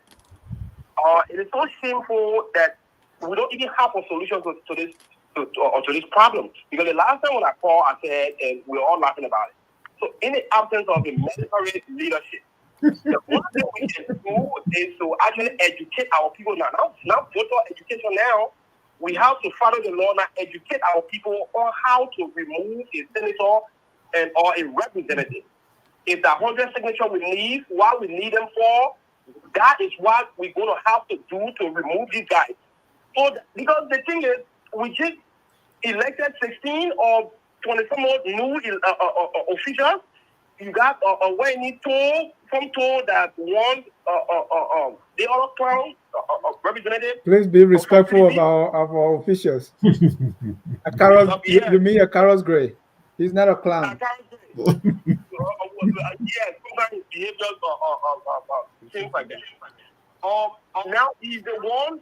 The tour guy now telling his office staff now to bring their salary and divide it half. So this is a new guy that just went in the house and he's doing that. So like I said the last time, it's not that we have good leaders and then we have bad leaders, but then our people are choosing the bad one. Every one of them are bad, wicked, and evil to the Liberian people. Thank you, Samson. Yeah, man. Thank you. Thank you. We're almost out of time. Let me bring in Kalebo Gonglo. I know. Okay. Mr. Gonglo. Dennis, good show. I noticed you're rushing everybody out of the phone now. So I got two quick comments on the one. My comment is on the war crime code issue. I have a fundamental concern with Ambassador massacre. The whole logic that this guy was not suited to be the Minister of Justice, Attorney General of Liberia, but is suited to head the process of war and economic crimes code, where some people we don't know whether he was not suited for justice, minister.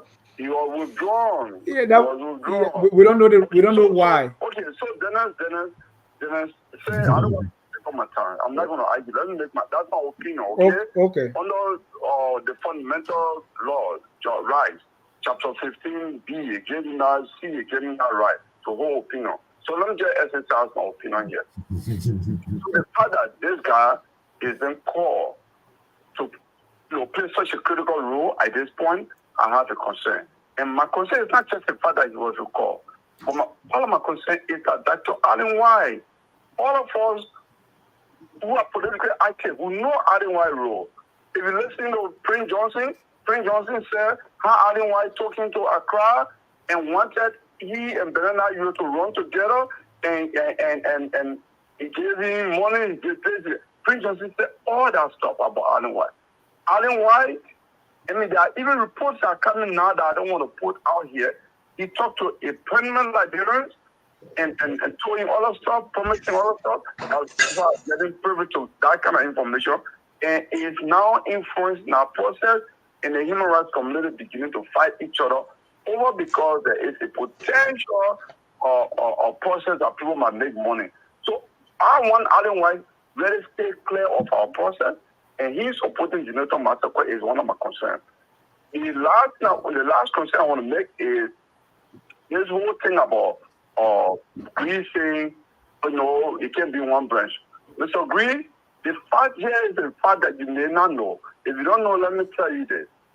Since 2006 up to present, there are two branches of government that have never been audited, and few departments. One, the legislature has never been audited. They've now accounted for, it's taking almost $1 billion from 2006 up to now. They've never been audited. The judiciary, no audit. They resist even procurement process. The executive mansion, no audit up to this point. The office of the vice president, no audit. So these are the people who have refused audit, who feel they are above the PFA law. They receive taxpayers' money and they refuse to account for it. So this is why if we are a serious anti-corruption commission, they should be asking the legislature even now. Because they are legislature, they cannot come under investigation by the NCC. NCC should be at the Capitol building now, lacking some existing documents. Because it's criminal. Thank you, Mr. Congo. My friend Gongo is fired up. Percy Harris, you'll be our last caller. Good evening, Dennis. How you doing? Great. Good evening to your panelists there. I just want to speak to the solutions part of this thing. You ask how you can fix this. I think the caller before Mr. Gongo touched on that. The mechanics of our government, the way it was set up originally and the way it's supposed to function, right? If you want to fix what is obtaining in the country as far as the national legislature goes, you have to empower the very people themselves. And I mean power. You have to put a provision on it. I know the previous caller before Congo said it, but there has to be a constitutional provision wherein the people reserve the right to recall the lawmakers when they are not doing stuff that they feel that is not within their interest. Right? Until you can do that, the impunity will continue until you can infuse a clause or some sort of law within our body, in our jurisprudence that will enable the people to collect signatures, and if the people reach the threshold with the relevant signatures, they can recall their lawmaker because of such brazen stuff like this. This just goes to the mechanics of the government. But that's one. Two, this is a moral issue also, right? I think I spoke about it once on several platforms. This is a moral issue as far as the Liberian people themselves, right? Our government is a reflection of the people, right? Your moral, you go out there, you vote the person comes and say, hey, I want to be your senator, your representative, your president. You don't have to say whether this person share any kind of value if you have one. Meanwhile, on every street corner and in every community, there is a church, there is a mosque. Most of these people that we elect belongs to these places. On Sunday, they take their kosu and letter, they go to church, they become part of the year, they become main department president. They sit in the front row on Fridays for doing they call for prayer on Fridays. They pray and whatnot. What are we preaching in these mosques and churches that our leaders does not have the same kind of value system that we supposedly have as a country or as a nation, as a community, that these guys will deviate so far away from the things that are supposed to be done right there for the country itself, right? We need to ask this question fundamentally to ourselves as a people and as a nation, right? How come? Thank you. And to add to that, we have President Weir, a pastor, Prince Johnson, pastor, President Waka, deacon, President Tucker, a preacher. So I don't know what else but gentlemen, those are the callers. I want us to go quickly through the solutions. There's an issue here that we need to fix. Or if you believe that there's no issue, then we can move on. Honorable Greaves, let's start with solutions. Well, I don't know what solution to the problem that is not broken, because we have a set policy, we have a rule, we have functions of government, we have people who are occupying those posts, and they must work, they must function, and the operational cost might not be viewed as anything. We should not criminalize it when it's not criminal, and that's the 1.2. When the budget is about to be passed, during that process, all the civil rights movement, the interested and concerned citizens and people who have vested interest in curtailing this whole thing, that's when you come up and make your voice heard. Your voice is heard. Don't let it pass. Don't let it be allotted or appropriated and allotted, and then you come and say, why are they using the money already given to them? That's a backwards thing, and I don't see any sense in that. Now, The Senate hasn't been audited because there was a problem with the General Auditing Commission reporting, submitting all the reports to the Senate, to the legislature. So if they report to them, how they audit them? The same thing in the United States with IRS auditing congressmen and congresswomen. So those are things, those are body of people that do work. That work is not really defined. All the senators that come to Monrovia to work, they are all guests. They come from the different constituencies and districts. They come to the place to come squat just for a general legislative assembly, and they all have to go back home to the people and what have you. So what we call return on investment. Somebody monies, yeah, in hard paper, yes, but when they turn to cash, when they put in the pocket, they go home to the people benefit, cash liquidity. They pay school fees. They help do projects in the local community. So we gotta be very mindful how we talk about people and criminalizing and saying they corrupt. So the issue is there. Amend the constitution. The law is not only they have the legislative power to amend to create laws, but it's not fully on them. It's the three branches of government that come together. The executive send proposals to them. They study those proposals. They work along with the executive branch as well as the judiciary that do the check and balance. And they pass it before the laws are passed. The Senate, the legislature can pass a law today, and the executive can sanction that law through the judiciary system from the Chief Justice or the office, the Supreme Court, and that law can be null and void. So they'll not say they just got power in their hand. They can just do whatever they want to do or they choose to do.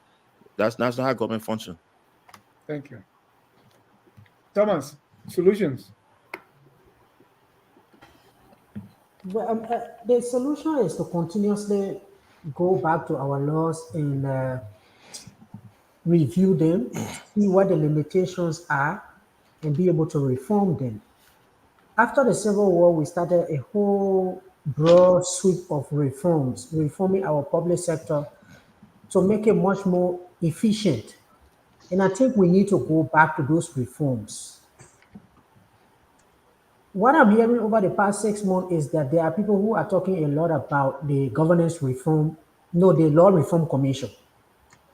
That was one institution that was established to make sure that when we are passing laws, we ensure that the laws that we are passing don't contradict with existing laws so that we find it difficult to implement them. They seem to have been abandoned for a couple of years, but I hear people talking about it now. The legal advisor to the president on the retreat made a mention of them, that we need to make sure they are brought back into the fold to help us with reforming our laws going forward. But one institution I don't see anybody talking about is the Governance Commission, because the Governance Commission was established to address governance issues, because most of the issues we are discussing here, they are related to governance. The GC was established to help us reform our laws to make the state much more effective and efficient. But I don't see a lot coming from the GC. I don't see people talking about them. So the solution is to continue to reform these laws. Our public financial management law, for instance, was done in 2009. It was amended in 2019, but that amendment was to only elevate the office of the Accountant General to a deputy ministerial role. And they changed the budget year from June to July to January to December. But we still can reform it, make it more participatory, let the people participate in the budget processes. That way they will know what is in there. But the budget is developed in Monrovia by people in the different agencies. They send it to the legislature passes it, and they go and implement. How do the people even know what is in there? Sometimes when they don't see it, they don't participate in developing the budget. So to me, it's to continue this process of reforming the laws so that we make sure that they work in the interest of the people, even if it is the Constitution. I keep saying for me, 1986, when we are not really stable to adapt the Constitution in 1986, and up to now, we've not really done a major review of the Constitution to see what are the things that we can remove and what are the things that we can improve. We did, Tom. We did a review. No, we did a review. There were 25 amendments that were suggested. Right. 25. In 2011, I think we had a referendum on 2 of them. Only the election date was changed. Quite recently, President, we are cherry-picked among the 25 and brought, I think, 3. We went to referendum, they did not pass. But can we review the Constitution and even come up with a new Constitution to say, okay, here is the new one, here is the old one. Which one do we want to move ahead with? So for me, my solution is state building is a continuous process. let's continue to review the laws and update them. Let the argument not always be that's the way the bureaucracy is structured, that's the way it needs to work, and therefore we should just move forward. We should continuously change as we move forward. Please, Dr. Connor, that what constitution be Duque. the way it is, please. No, that constitution, Leave our constitution. 1986, Thank you. we're not stable we're not stable when we adopted our constitution. We stable now. The constitution is not stable. We stable now. Please. Dr. Duque, your solution. My solutions are very simple. I think, okay, I first want to start to say everybody who agree with Mr. Graves about this criminalization of government did not understand the problem. The issue has never been about legally on paper. The issue is, why do you make crime legal? How do you make crime legal? It could be any branch of the government. It could be legislation. But it's not about the Senate. It's not about the House. It's a process that goes on in Liberia. But I think for the cars issue, government in the GSC has tens of mechanics on its payroll. Why they can't repair government cars? Every ministry has 1 or 2 repairmen, even including Mr. Gil, at the One interjection, please. One interjection. Not all the staff of government that get new. No, let me interject this quick. No, please. Not all staff of government that get new cars. Conclusion. We are out of time, please. I know, Mr. Duke, Dr. Duque, please continue your. And the legislatures should start being welfare agents. They're not there to pay school fees, and funerals. They're there to make laws. So government cannot pay them a salary and then give them more money to go speak to people so they can pay their school fees. That's not their job. If they put money in the budget for social services, the people will not need them. So let's stop that. Our society different. Society varies from place to place. Yeah, our society. No, I'm not done. How do we? Okay, the Supreme Court. There's a law in Liberia. I mean, I don't know. I don't remember exact word, but there's a law. No, you cannot institute any new court in Liberia above the Supreme Court. Just like you cannot institute any other auditing institution above GAC. So we have to go past that point at some point. Thank you. Call your name. Okay, thank you very much. I think it's been a good topic. You're not concluding yet. You're not providing solutions. The solution, I will start with taking all that Tomo has said and then continue from there. Because I'm kind of weighing the issue about a new constitution, but I'm trying to do a detailed research before I come up with that. The first step is the Liberian people should stop voting for criminals. Ellis Talon, Abochie, Edwin Snow, Nathaniel McGill, P.Y. Jail, Bill Twewe. The Americans tell you these people are criminals. They stole from you. The first thing, do not use your vote to give them power. You vote for someone like Kun, a renowned budget mafia, and you expect good governance. The second thing, people should remember that when you perfect the course of justice. Anthony, let me stop you because you're a lawyer, right? Yeah. Man, you're a lawyer, man. How you talking like that, so? Those people have not been or convicted. I'm just reiterating the accusation. I'm not judging them. I'm going to reiterate what the American says. You think they are. Yeah. America is not what you No. And the American said it. So I'm just saying what the American said. So I'm not saying anything more than what the American said. They said it. They wrote it on paper. Go ahead. Yeah. Please, I am saying what the American said. Let's be responsible, man. The next thing, people should remember that when you perfect laws, and the common people lose faith in the legal system and the legal process, they normally march on their governors and remove them. We have seen it happen in history, Blaise Compaoré. We have seen it happen with Nicolas Ceausescu. We have seen it happen with Robert Mugabe. When you perfect the state institution and use it to suppress the masses, they get fed up and they march on you. That is not what we want, because we already seen it happen in 1980, it happened in 1990, and we have seen it. So do not continue to perfect the legal system so that the common people cannot lose hope in the process. The last thing I want to say about laws, not everything can be written on paper. Is misleading, because the Constitution, contract, any other legal instrument that can be written, you cannot exhaust everything that you need to put it. That is why intent is cardinal in law, and that is why we go to court, so that the judges can look at the intent, can look at the historicity of the law, and tell her what this writing says. So by you writing a statute or a regulation at a Capitol building, it does not mean that it's constitutional. It could be in violation of our Constitution. And that is why we go by the social contract between the government and the governor. Why did we put you here? And that is the fundamental law before you even bring in the Constitution, before you bring in the statute, before you bring in the regulation. That is the fundamental law. Why did we elect you? Why we put you in power? To improve our life. So you cannot appropriate all the taxes, misuse it, and then tell all that it's legal. No, it's not legal, because it violates the fundamental law between the governor and the governor.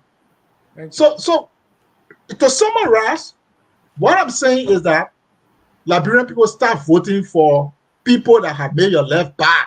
For example, Bwaka. He presided over the signing of 95% illegal concession deal. You voted for him, and then you say your life will get better. Your life will never get better. Okay? So we got to start voting right. We got to look at history, because if you don't pay attention to history, you keep subverting the legal course. One day the people will get fed up. They will march on that Capitol building. It's not out of the ordinary that they can march on the Capitol building and do what they want to do, because they have given up on the legal process. Thank you. So I'd like to stop on that note. Thank you. Mr. Salif. Tough talking Thursday. This is interesting. I think we need a whole show to do justice to the solution segment of some of the problems that we've at least identified and discussed in today. Everything that I've heard so far can be a good point of departure, good solution search process, and more. So for example, there's a refrain in Liberia that, look, we have laws. We have enough laws. Our problem is not that we don't have laws, that we should create more laws. Our problem is being a rule of law society, to our problem to follow the laws and be make our institutions inclusive, make our institutions to be actual institutions, institutionalism. So, for example, what do I mean by that? If you are the legislature, you understand the legislative functions, your roles. You exercise as a branch of government, what is it that you do to contribute to the development of the society and the well-being of the society? You try to exercise that. You do that. You do not conduct the people's business with consideration of personal advantage. And that's what we see most of these folks in the cabal are doing. So you promote this culture of rule of law, where there's nobody above the law, where the laws we have on the books, we actually try to implement them. We exercise them, strengthen our institutions, so that when somebody wants to come to Liberia to invest their resources, they truly believe that they can engage in contracts, and those contracts, the sanctity of those contracts will be respected. If there was a conflict, they could go to court and get justice without having to bribe somebody or to know somebody, who knows somebody. This is the problem. So it's also a mindset shift, mental model shift, mindset change. How do we condition our society towards moralities, right? I mean, it's not that moral compass. I'm not here to be sanctimonious to say, better than others and how. But the truth is, a lot of the things that we do to ourselves in our society, if we just try just a little bit to deviate from those things, conditions will improve. For instance, if you have access to budget, you are a minister of something, finance, who knows what, health, whatever it is, and then you have your own clinics and hospital, you divert resources to your personal business, or you know how to massage budgets and things like that to enrich yourself. your finance, wherever you are.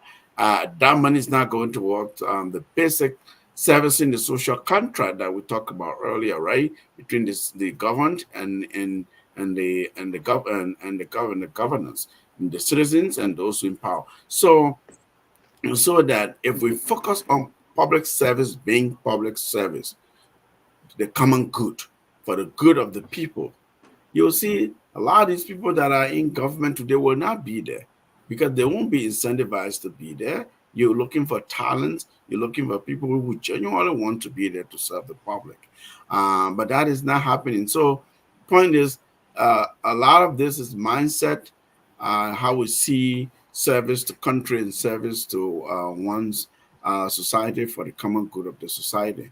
And how do you use institutions and institutional tools to be a law-abiding society and to work towards a wholesome society? I think there are a lot in there, but like I said, everybody thinks we've said there can be good points of departure for some kind of solution such, but by and large, respect the laws, build institutions, and follow the tenets of institution will go a long way to fixing some of our social problems. Thank you. Mr. Sharif, Yeah. your solution. Dennis, this is still a skilled society. Thomas said it right. Since 1986, the 1986 Constitution was a bad constitution. So you have this constitution, which is the basis for people staying in office forever.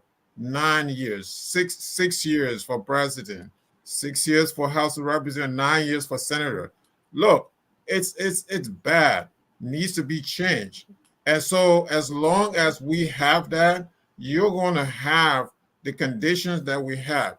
Dennis, so I would start off by disincentivizing public service in Liberia. By that I means that, their wages and stuff, the benefits and perks will be cut in more than half.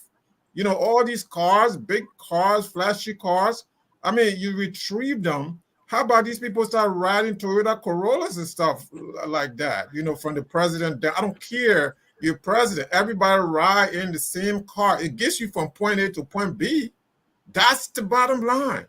You don't need all these big giant cars in a so-called poor country. And I continue to maintain that Liberia is not poor.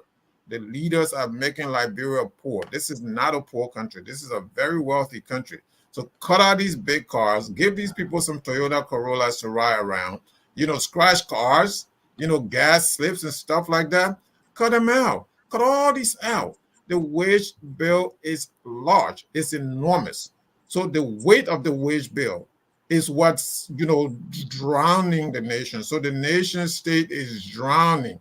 We're sitting here talking about, the criminalization of the state. The state is now the conduit for all of these malfeasances that we've talked about tonight, and everyone has made great suggestions about the way forward. So Dennis, there are many, many, many ways forward, and I think it starts with the Constitution. And Councilor Freeman also mentioned you have to have a watertight legal system. If you don't have that, you don't have a nation. Sooner or later, in the next 10 or 20 years, I mean, the degradation, the nation is just going to go in a downward trajectory.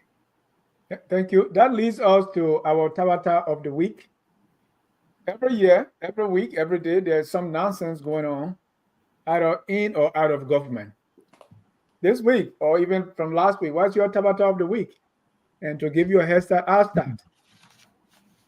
Dr. Douglas, you want to start?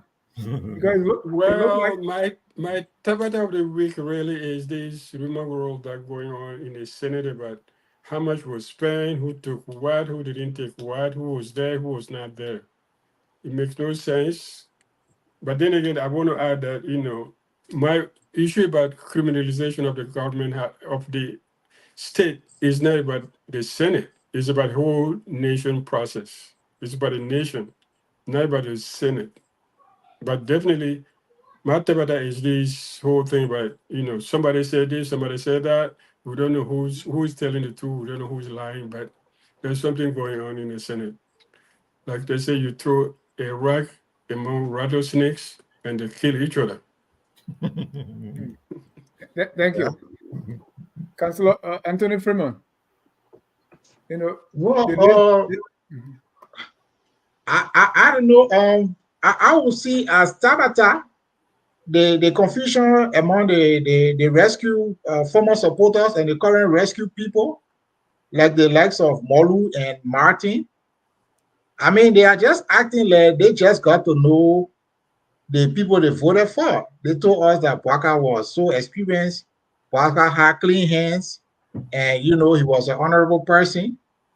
And what we are seeing is that since he's got the power, all we have seen is corruption after corruption after corruption, and the man has done absolutely nothing. Do you have any proof of that? Oh, but what proof do you need? I mean, United Party people stole money. He did nothing.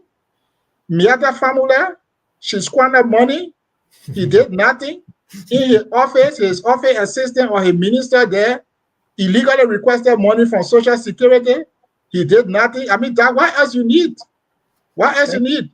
Thank you. So the point I'm making is that this man, they knew that this man was utterly incompetent, lacked morals, and they decided to encourage the Liberian people to vote for him. Now, 5 months later, we're not talking about 5 years or 1 year. 5 months later, they say, oh, we had a lapse of judgment where he's not correct. No, you already told the Liberian people he was the best man. So enjoy life. Let us enjoy the life on a Bwaka. Thank you. Mr. Sharif, your Tabata of the week. I mean, he really came with the pepper sauce.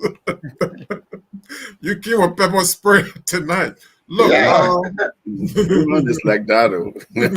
But you always talk like that. Yeah, but look, you know, mine is the House of Representatives. So they call the Minister of State for Presidential Affairs, Grisby, and the protocol officer at the RIA, to testify about something. I guess the VIP launch or whatever, right? But their guests are in the hall, and these guys are so noisy. They are so noisy. It reminded me of my, 6th grade class, the way we used to run around when the teachers were in meeting, like noise, and we have to appoint somebody to take down names of noise makers.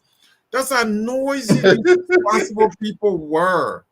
But, the difference is, I got to tell you, Dennis, the difference is we in the 6th grade at the time, we have better sense.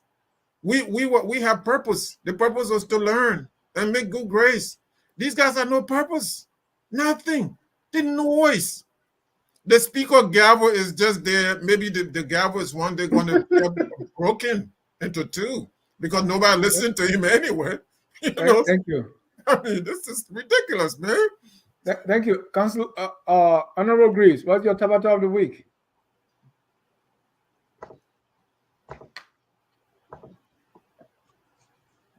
No Tabata, man. See, agreement with everything. Let me go. Everything is fine. Thomas, your Tabata of the week. Everything is fine. No Tabata for Greaves. Hold on, Anthony Freeman. Thomas, go ahead. I don't have a Tabata. I mean, I just saw something. I went to send this signal out. I listened to one lady from Buchanan. I think she said she got problem with her man. The man doesn't come home and all of that.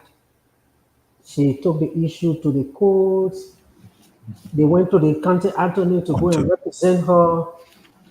And I think she has gone far with the process. She had this interview with the press, and she said all these girls in Canada are taking men away, and they are saying it's no longer time for you alone to have a man. She said we are going to form the Association of Married Women in Buchanan.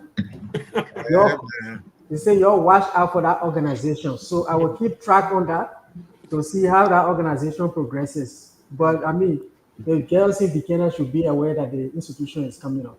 Oh wow! Thank you. I mean, that's some good creativity right there. Honorable Greaves, your Tabata of the week. Oh, thank you, Dennis. My topic this week would be a bit unusual. Um, so last week we had a nice exchange, as well as this Thursday. Tough talking Thursday is always tough. I like the spirited ones. But I think callers, one or two members of the audience called me and they were concerned of certain things that happened. Um, I made it my duty to come on to be a part of this show because I love the show and I love the spirit it brings, and that's why I've come with my tough reflections to stimulate our discussions when it comes to how we unburden ourselves from the circular thinking that takes place in our country and our discourse. Also, the prevailing narratives that we portray ourselves to be our country that impact our international relations. And I think from the onset, I said that my perspectives and experience and all that will be what I would premise all of my points as I contribute to the show, both in government, nationally, and internationally. And that has very much motivated me to be a part, and I really enjoy being here. So the two things that were brought to my attention by our audience concerning last week on how the show was conducted. So we had a discussion, and I made an interjection with two words. And the two words were government ownership, government what I view. And that was just an interjection that was just in passing. And I was shocked and dismayed that I got so much, I got a heavy, strong reproof, almost a scolding, chastised for like 1 or 2 minutes unnecessarily. When that was just in passing, and we could just continue with the show after I made those interjections. And if you didn't like it, just let it go. And also, the moderator Dennis did not do me justice. He did not bring calm. He did not resolve the situation. But then went on to mute me as if and I was just finished with that. I was shocked. I was in a point of like astonished. What's happening? Because it was just an interjection, just in passing. I mean, anybody could do it when I'm talking. I miss most time when I'm speaking. Everybody kind of like interject and cut me off and whatever. Even Dennis himself. Um, I don't have problem with it. I don't go. I just say you're finished. Can I speak? And I go on.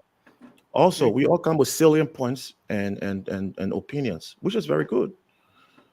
Our opinion come from different positions, different backgrounds, different professional distinctions, which is acceptable. So we should be allowed to speak how we think and how we feel. Don't have to agree with me, but let's disagree agreeably, which Thank means you. we're going to respect. Secondly, at the end of the show, another major point was at the very end of the show. I know we say we exhausted time, or 2 hours and 30 minutes, but there was a question, and which portrayed you differently in the eyes of some of the people that really look up to you, Dennis. And I'm very straightforward. I'm a straight shooter, and I'll tell you when Dr. Duque took his time and laid a premise and asked me a question, direct question, and you cut me off when I was going to, and everybody was shocked because they felt that was childish, that was unprofessional, as well for the host. That was a very important question, and he took his time to lay a premise and directed the question at me, and didn't say it was rhetorical.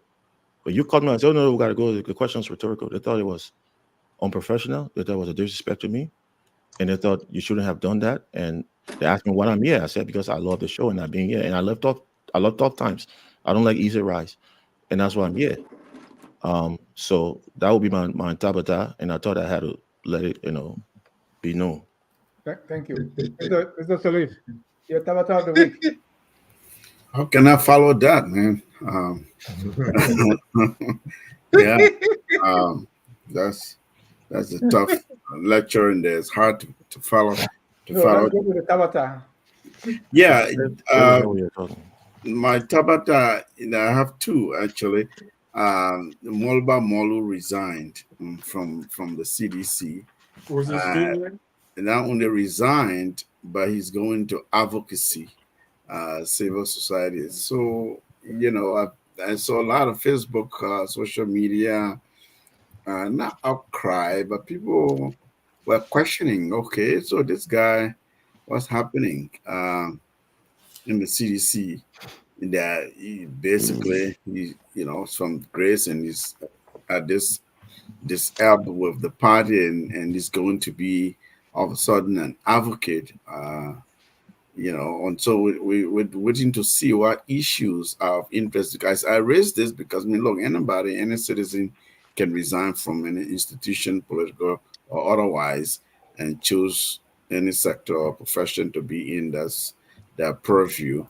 But when it comes to civil society advocacy, I think the people who have track records or who are known to be interested in certain issues, and they've followed and they've elevated or advocated, even in different ways, even if they occupy different positions in society, and to make them credible. So that was that's something that I'm interested in watching to see where he goes with this. This is opportunism because of some political infighting, or he's falling out of graces with his party. What is it? Does he have? Is there a political organization that is disguising as civil society? I think because his group has a name. But he lost the elections, so why would he stay on? In the party, the political party is an institution. It's not just about winning election. You stay there, you do work, you support the country. That's how they've been, right? But these guys don't operate that way, though. Yeah, well, that's what I'm saying. I don't want to. Okay, but I would say though, one second. I would say though that Mobile Molu has a very strong advocacy credential. If it was not for his recording that he leaked out, Weah would be president today. So he can build on that and move forward. That was accidental, right? That was, I mean, he was just. Let me, Mohammed, your Tabata. I thought I did mine already. Okay, let me give my Tabata. First of all, Honorable Griefs. Well, we promised to do better next time. Last show you came in, it was very late, and like right now we are 2:46. I want to keep the shows under 2 hours, so I try to do that, but I'm not perfect.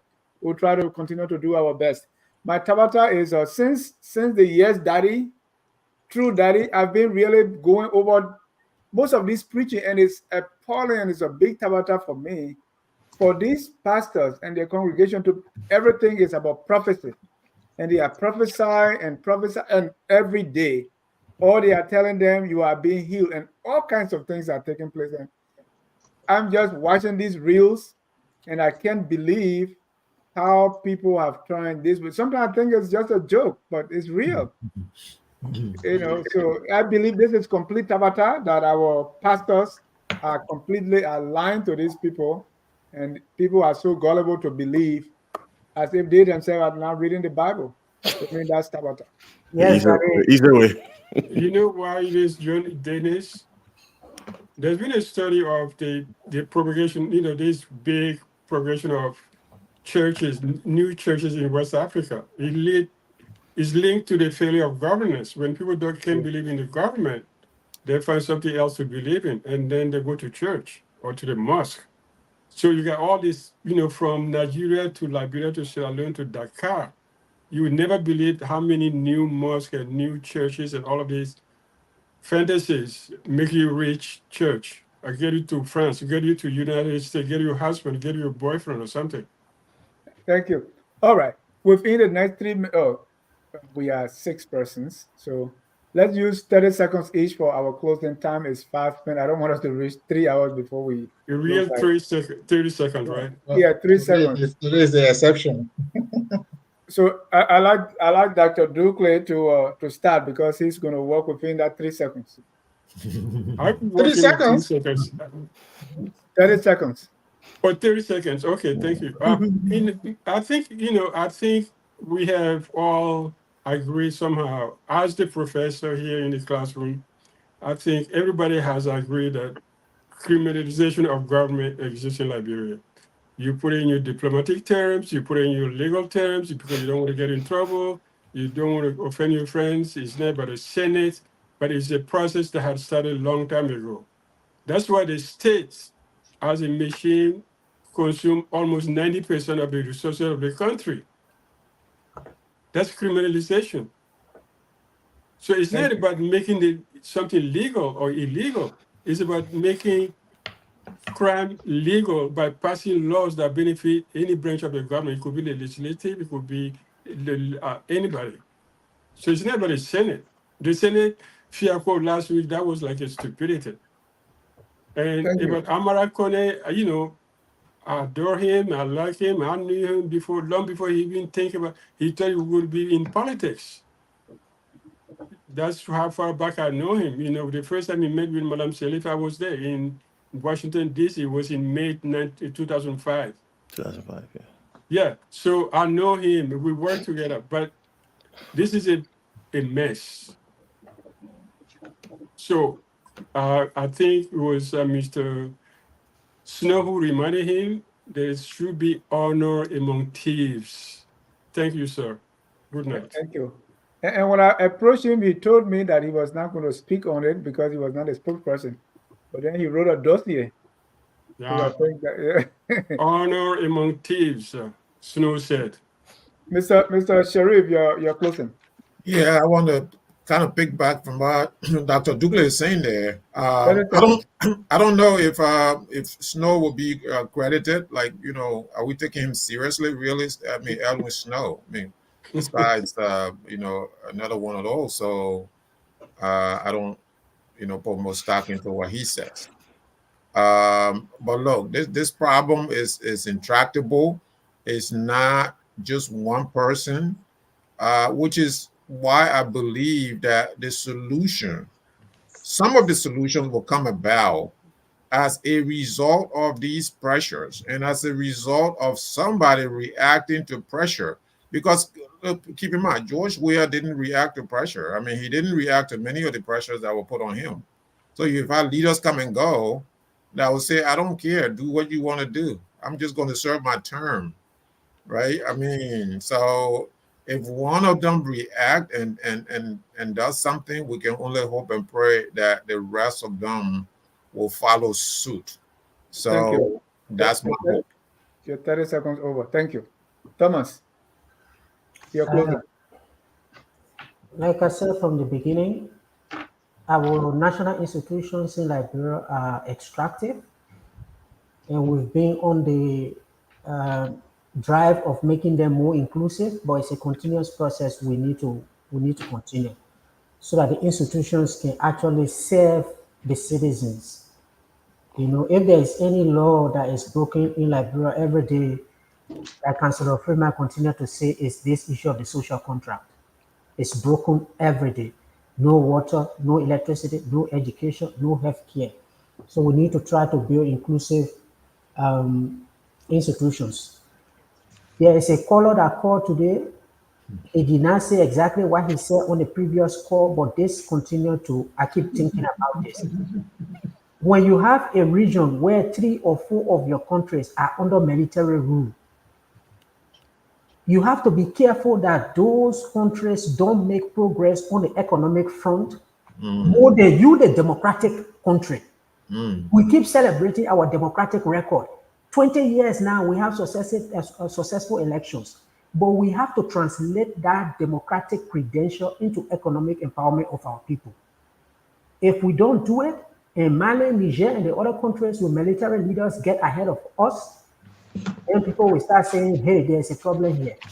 And I don't want that caller to keep calling and saying that and for other people to follow him. So our leaders need to make sure that they deliver to the people. That's the way I will close. Thank you. Honorable Graves. Yeah, just for thanks for having me again, Dennis, and I enjoyed the forum. It was nice and uplifting. Yes. So on Amar Kone, whatever he did was a mockery of the system, of the process. It's frivolous because refunding $1,000 or whatever that was doesn't make any difference. It doesn't change the allotment that was already been appropriated. The money is still there for the Senate, and they will use it. So that was frivolous. On the thing about our Constitution, our Constitution is the basis of our society and not liberal democracy. I just want to make that because that's very people are calling me on that issue right now. Can you hear me? Yes, sir. Okay. Yeah, they're calling me on that issue right now. Liberia was founded on a charter and a constitution, it's a Republican state style of government, representative government. Labor democracy just came about in the end of the 20th century, and that's something new. We practiced it, but it's not the bedrock of our constitution. We practice liberal democracy. Now, but what I want to say also in closure, it's time that we take courage to bring back the enthusiasm, the motivation, the positivity to our nation once again. The constant negative attacks and blame games, we're not progress Liberia an inch, which is good. It's good to be vocal on ills in society, but we should be very responsible how we go about it and be very factual. That will help us help the government as well and help every citizen and help to progress the state. Focus on our economy. How can we help our economy soar? How can we bring about economic sustenance and leave? And at least we can talk about all the political wrangling and what have you. But the more thing is the economy. How can we work with that? The real issue those are the real issues that affect the common people. So it's only when we critical solve extend issues that we have permanently succeeded. So in closing, I think it's time that we have the tenacity, the vision, and resolve to harness the amazing drive of our people, our beloved people of Liberia, and cultivate relationships. Governance built on a relationship, on hope, trust, mutual respect, and reciprocity. Thank you. Thank you. Thank you. Anthony Freeman. Yeah, and Don't talk about Barclay. no, the laws in a country cannot all be written down on paper. There is always a spirit and intent of the law. So, if you want to last long in power, understand that there is a spirit of the law, and that's why I mentioned the social contract. Why did we put you in power? To make our life better. When you start to subvert the institution of state and you start to subvert the laws for your personal benefit, you should remember that once upon a time there was 1980 in Liberia. And when people didn't learn the lesson from 1980, there was 1990. And when people didn't learn the lesson, there was World War I, World War II, and World War III. My goodness. So the common people, they can get fed up. And we have seen in history where they have gotten fed up. I mentioned Burkina Faso and Blaise Compaoré, Robert Mugabe. I could give you a long list of people, Ceausescu, Nicolas Ceausescu. The people can get fed up. And what we are seeing in Liberia, if we are not careful, we will have a social problem on our hand because we cannot elect people and they willfully, blatantly, and flagrantly violate the institution of state, violate the laws of state for the personal benefit, while we suffer and we die from poverty, from disease, from destitution. So on a closing note, I encourage the citizen to be active because the suppressor will not change the law on their own. There is nowhere where the oppressor changed the law. It is the activism of the citizenry. Their participation is what caused the suppressor to be compelled to either change the system or to change the law. I end on that. Are you in Liberia? Mr. No, I'm Saleh, in Minnesota. You're in Minnesota? Yeah. They made this Okay. They made a loyal. Mr. Saleh, go I ahead. think I have the floor, though. Oh, great. I probably won't be talking today about in Liberia. Not just to ask a question. I just want to know where you are. That's all. I'm in Minnesota. Last time I saw him, he was in Liberia. Go ahead, Mr. Saleh. We got the reform can come from as a result of two things. The reform can happen, like Freeman is saying, as a result of misrule, bad governance, and active citizenry.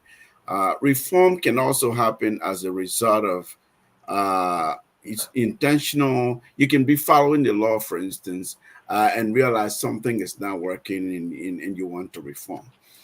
So if we can really work on practice, how we we again look at public service, people who aspire, who go into public service. If we can engage in institution building, Thomas was talking about, and look at our practice, how we do and run government, I think we will be making progress. Because if those in authority refuse to be aware of the mega trends around them, which is social media, real, sort of the mass media around us, new media. Now you have an engaged citizenry.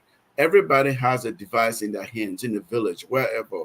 People can text, people can, I mean, people in Liberia, they know the function of the mobile device better than you and I know here, because that's why they have, they use it. So, if you are in government or you are a leader in legislature, whatever, you don't do the right thing, you're under the microscope. People will scrutinize every single thing, all branches of government.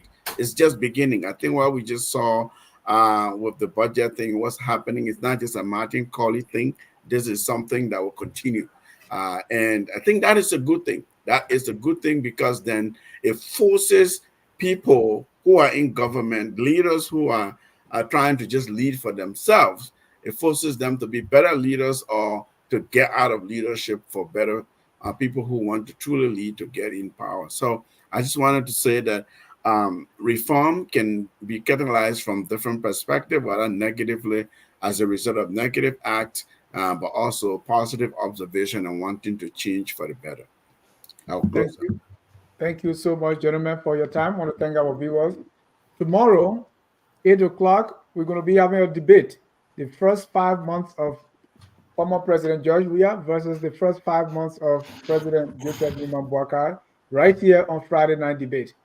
At this time, we close up with our song that says, "We are all Liberians." Have a good night, and God bless you. We are Liberians. Liberia is our home. Liberian people.